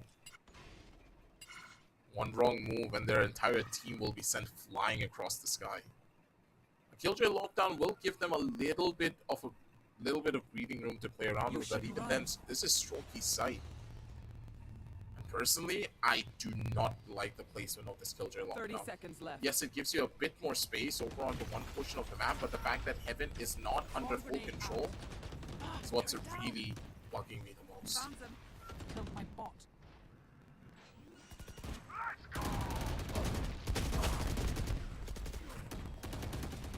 Spike down A. Yeah, I 10 think it's seconds already left. done, but Shy Guy still keeps things as competitive as he possibly Whoa. can. Of course, over on the top side, he's trying to be a little bit more of a nuisance. He's not expecting this. Simple, he knows that he needs to go, but the time completely runs out, and they're not going to be able to get the spike line down because of it. Switching sides. Overtime. Time is their biggest enemy. And it's overtime, ladies and gentlemen.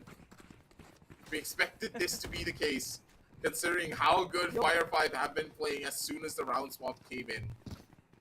The defense is where they reign supreme, and they're showcasing to us exactly why. LTE, what's your answer? Because that last round would have worked out, but time was not there for you at all. Every single thing has to be checked out on the boxes to be able to actually convert this into a victory. Breath. I think both the teams definitely are facing the fatigue of such a long, Deploying drone. battle, such a long battle going on for about what? It's been long. I don't even remember when we started. But yeah, I mean, this overtime, it's gonna see a lot of mistakes being made from both the sides. And well, the Odin, the infamous Odin of Ascent is online. Paper thin walls for a reason. Mercury's not going to be risking this. He understands what's waiting for him on the opposite side of this wall. The Allfather always sort of strike fear into their oppositions as Mercury working his way up. A little bit more of a better angle. Simple. Big miss over onto the one with the operator. He's looking for more, but he's not going to be able to find it just yet. Shy Guy just makes a complete run for it. His buddy out to try. Right there. 5v5 when it came to 4v4, sorry, on this post line and this retake. There's FFE. They do have a flash setup ready depending on the timing caused by one. Knight's positioning completely unknown. They know what to expect here. One more from the side. Position's already given away, but the Odin spam is just perfect with a little bit of a flash touched on top. Swag's in the corner. He's going to be the last one to try and live and survive, but that's not going to be the case as LTE, the retake, phenomenally done. As their team, they have the answer. 30-12, and one more round for them to get this victory. Switching sides. Their own back. Match point. Enemies close. Let's see if it's gonna be as easy as that. We did go multiple overtimes the last time around, if you remember. 4 overtimes in total, if I'm not wrong. Yes, 4 overtimes. This time around though, I do feel that LTE does have a much stronger hold onto the map, and it might very well be the close of it. I don't want to put my money on that yet though. Strokey once again in his favorite spot, but I do think they're going to clear him out this time. The last couple of rounds has been Strokey's playing field purely because no one has seen him. But diligence is what's so important now in these rounds. Strokey being a nuisance once more. Let's go in for the jump out. Free-side entry coming in from Simple. A little bit of early damage. Strokey, he does find one for his troubles at the end of the day, but Zato and Tightrope, they will find a piece each. Now is where the real problems will start to show. Look at the HP on the 2 players of LTE. They're very low on that department. And Zato, he's playing a game of life and death pretty much. If anyone clears him, he's completely done for. Mercury comes in from the back. That's a big save. A Simple. He's able to find one more, take us down over to a 2v2, make it a 2v1. Black finds a good first kill, but Swag is just faster on the trigger. And his movement just gives him that edge. 13-13 as overtime number 2 comes around, ladies and gentlemen. As the night will still keep on going. Switching sides. That it will, that it sure will. But one of these teams is gonna be able to face the brighter morning soon after. Fire5 Esports, Laugh Tales Esports. I'm just shocked at the way Laugh Tales showed up, to be very honest, because like we both were expecting a great game coming in from the side of Fire5, but nobody thought this is how hard they will have to struggle to find a victory. And this is where we will be wondering whether or not they're going to be getting the victory to begin with.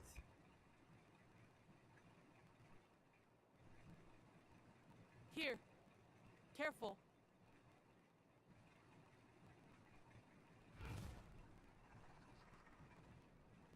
Cover going out. Calm before the storm once again as both of these teams, they're not opting to go in for any form of rushes just yet. It's Mercury in prime position. He's already working his way up here. No aggressive pushes whatsoever from the members of Prime 5. What am I saying? Fire5. A Strokey. They find a piece each. It's LTE. It's their turn to go in for this retake once more. The retakes have been phenomenal in each and every turn, but this time around that doesn't really seem to be the case. As Knight, once more, is one of those players that are causing a lot of issues. Shy Guy comes in from the sidelines. Operator still in hands for Simple. Swag in towards the back. Has a recon bolt to give some value, but they are not able to do much. Simple missed the shot. They needed to find this kill with this operator, but the fact that he didn't Match point. pretty much guaranteed that this round would have been a loss. But now Fire5, they're the ones who could just be the who could just completely take this one away and take this series to their name.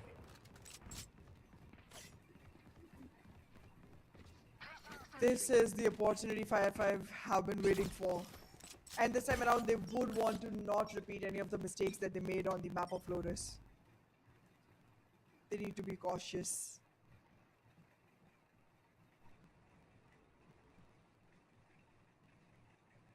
A very slow start this time around. LTE taking things slow. Down. Don't want to fall down just yet.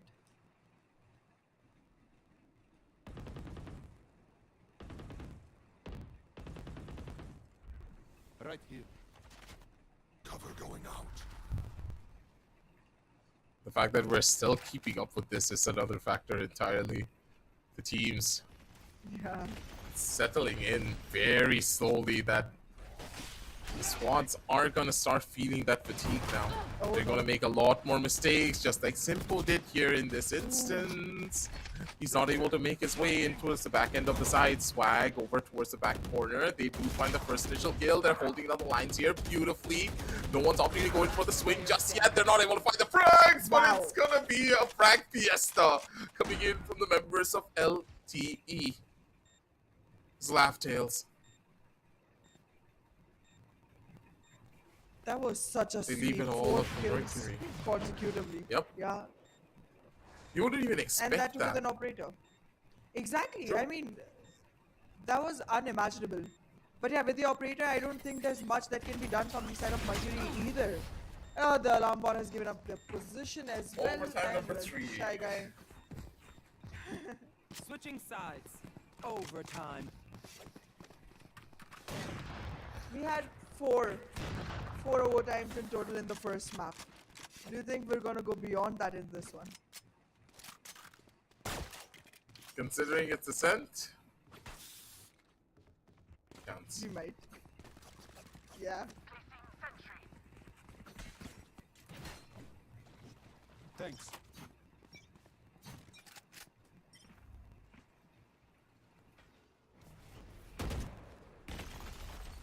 Possibilities are endless, but it all depends on what Tightrope does. Simple. Kind of botched up his dash, and he's gonna pay the ultimate price for it with his own life. Mercury in a little bit of a bad spot here. Tightrope trying to go in for a couple of good swings. He does find a second catch over on towards the players. Zato's gonna be able to shut down another one. And look at what Tightrope is doing. Tightrope. He's being such a nuisance. He's not gonna die until his teammates make sure that he's able to find the frags. Match point. Now LTE, they're the ones who are making this hold work out in their favor. An opportunity presented to them because of the mistakes being made by the members of Fire5.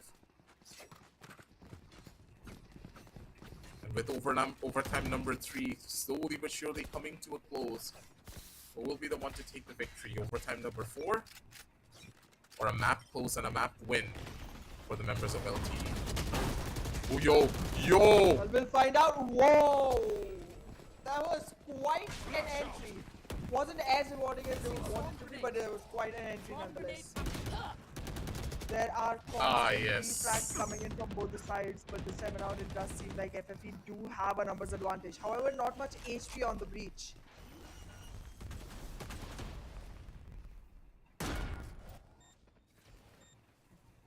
Last It player all depends if standing. Shy Guy does find this kill over on the one player. He gets a big one. Enemy remaining. He finds the final shot, has a smoke to play around with if he wants to go for something big here.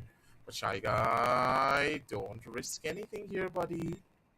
You need to play this one smartly. But Norse turns around and he flicks for the headshot. Fire5. They're taking us to overtime number 5. It's happening. We're going the distance. Forget my food. Forget my sleep. Forget Switching everything. sides. Overtime. We're here to watch Valorant, and we're gonna watch it the entire night. Last player standing. Well, I don't have any complaints though. I mean, this is beautiful Valorant that we're witnessing. Enemy remaining. Goodness, the way both the teams are stepping up every now and then. Beautiful. 17-15 was the scoreline last time around.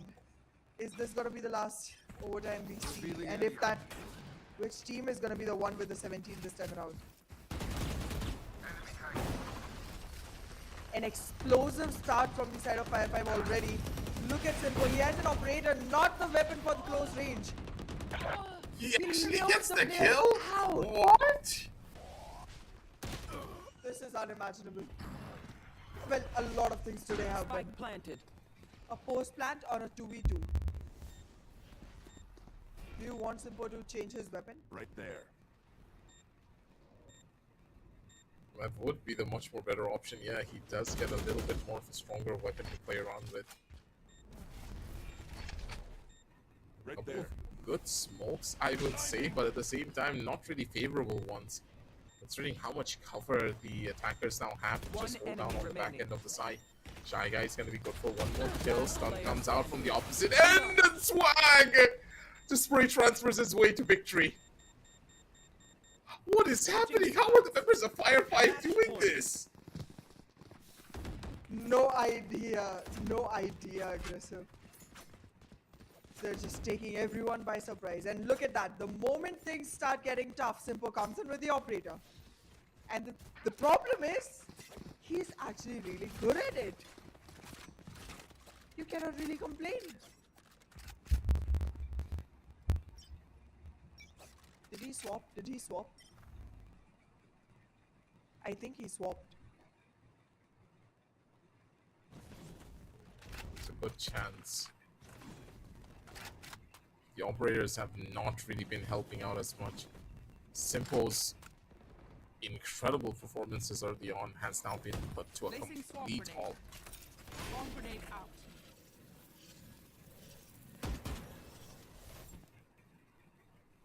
As for now, Yeah, he swapped. it's all about opportunities. Mercury once more Shy Guy all has the to way be on the back end careful of of the Mercury. line. Yeah, Yep. exactly. And Shy Guy will have to be very careful because Mercury wasn't holding that position as much. So there's a chance they might just overlook it, which will cost them quite a lot. Which will literally cost them the whole series. Blinding. Good flash coming in to just stop this aggressive rush from even starting up. And looking at Mercury's positioning, the 30 fact that they seconds were left. able to utilize that paranoia that early on guaranteed the fact that, hey, Mercury can stay in this position for even longer. Strokey in towards the back. It's not going to be able to find the kill, but does find some information of what's really going to be going on over on this side. Spots out one of the players. They're going to be running straight on in, down, in towards 10 the side. seconds left. Shy Guy is going to be able to find that one kill. And there's a good possibility that overtime number 5 is going to be on the cards for us, ladies and gentlemen. Zato's going to be good for the first initial kill. Mercury, still very much alive. Needs to find one more to make this one competitive and make this one a possibility. 3 versus 3 all across the map. No real utility in the hands of the attacker to try and hold down the site even at this stage.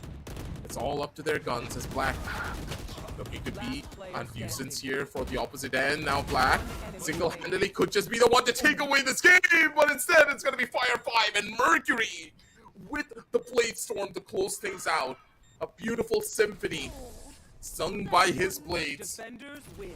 as a 15-17 win finally comes through for the members of Fire5 after a grueling rounds that it was not prepared for.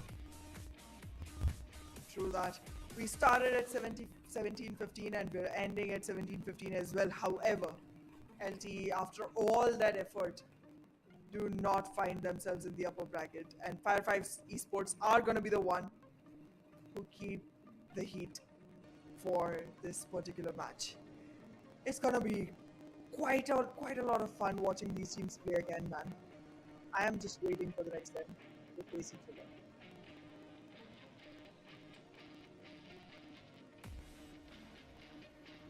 It was a marathon. And absolute marathon of a game. If this is what's gonna happen up against PUBG, I don't know. I'm gonna need another person here, and if I don't see another caster to take my spot, I'm gonna have a heart attack. I'm very sure that I'm gonna have a heart attack because of how insane the members of Fire5 are. They have players that have an incredible amount of experience, right? And that experience can easily hightail it to situations like this. Even when you're down a bunch of rounds, even when you know for a fact that you're going to lose, even when you know for a fact that your team does not have the energy to keep themselves motivated and moving forward, when your backs are against the wall, it's the experience that helps you. It's the stamina that you have built up over the years of competing that really sets you apart from the young rookies that we were able to see here today. But as we are jumping on down over into the scorecard, ladies and gentlemen, I don't think the members of LTE should feel bad about anything. They played beautifully each and every round. Each and every round that they played, I think you can't even compare how well each and every one of their players played. But it just was not enough because right, yeah, they were making mistakes. Yeah, they were making mistakes. Simple has 36 kills, yes, but Simple right at the very end made a lot, and I mean a lot of mistakes that caused this team to fall apart. Well, he was trying his hardest to pad up those mistakes. Tightrope was trying his hardest to hold down the sides, but it just did not work. The team was falling apart, and each and every overtime that they lost, the frustration just kept on building up, and they had no way of coming back from it. True that. These numbers are definitely lying a little bit because even though Simpo did have such good amount of first kills and such good amount of overall frags, he did slow down a little in the middle, and he did end up making the overextensions for the team where they ended up losing him and then more players consecutively, leading to them losing multiple rounds. However, once they entered the overtime, it really came down to just being able to perform in one round at a time. And in those situations, there was much more that I expected from the side of Simpo. He just did not deliver what I wanted.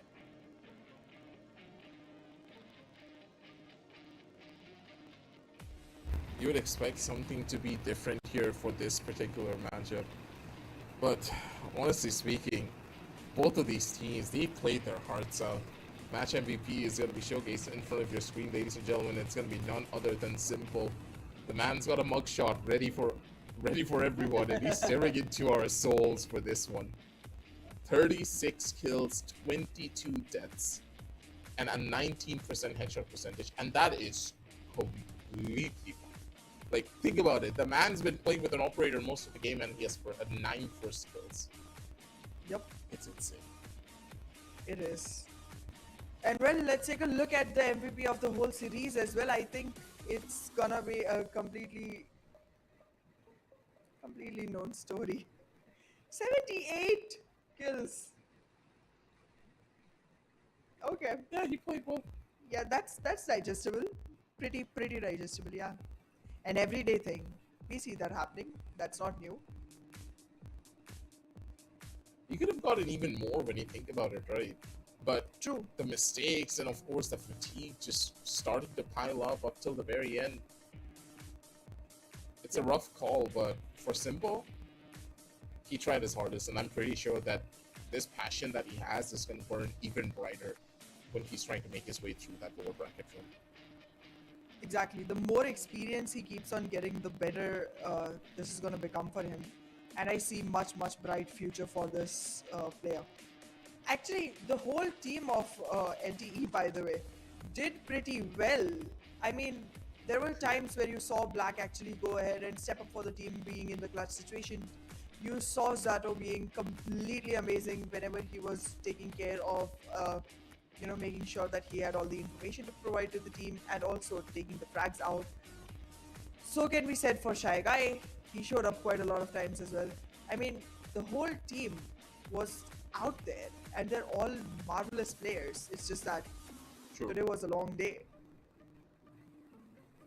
Yeah, the players just really could feel that fatigue really settling in, but I'm pretty sure that the members of Fire5 They're gonna be the ones patting themselves on the back because Yep. they're the ones that were able to make it through this marathon of 3 maps. Honestly, it felt more like a best of 5 rather than a best of 3, considering the Yes. amount of rounds that we had to play, technical pauses here and there, making sure the players were okay. It was a roller coaster. And the amount of clips that we saw from top to bottom, it was insanity. The aces, the headshot, the flicks, the 180s, and then the operator, and of course the knife, the possible knife ace that could have been the highlight of today's show. There was a lot to witness. Absolutely, absolutely. Well, there were quite a few missed clutches as well, who were also pretty worthy of being the highlights of the day, to be honest. But yeah, this was a beautiful start to Valorant in BTC Cup. I cannot wait for what's gonna happen next because this was completely marvelous. Did not expect this. Did not expect this on the first day itself. Like maybe yeah, grand finals, sure. This was grand finals level already. I don't know what's gonna happen then. Yep. But for now, ladies and gentlemen, that's all that we have for you for today. Tomorrow, we're going to have a lot more action moving on down the line. Don't really forget about that, so make sure to hit that like, hit the subscribe, and also hit that notification bell when we are here with you with a lot more Valorant action. Because trust me, if today was a best of 3 that you loved and enjoyed and you like to watch us suffer up till the very end as well, we're going to have a lot more streams moving on down the line. This was just one of the quarterfinals, ladies and gentlemen. Don't forget that we have a bunch more games. Plus, this is double elimination bracket. So, Yep. make sure to hit that like and hit that subscribe as well. And while you're down there, make sure to check out all the links down below in the description and see all the lucky deals from our sponsors. But for now, it's going to be your boy Aggressive with Anna signing on off for the AMD Presents Flipkart Back to College Cup Season 1, powered by ASRock, Acer, WD Black, and Putronics. Good night and happy gaming, everyone.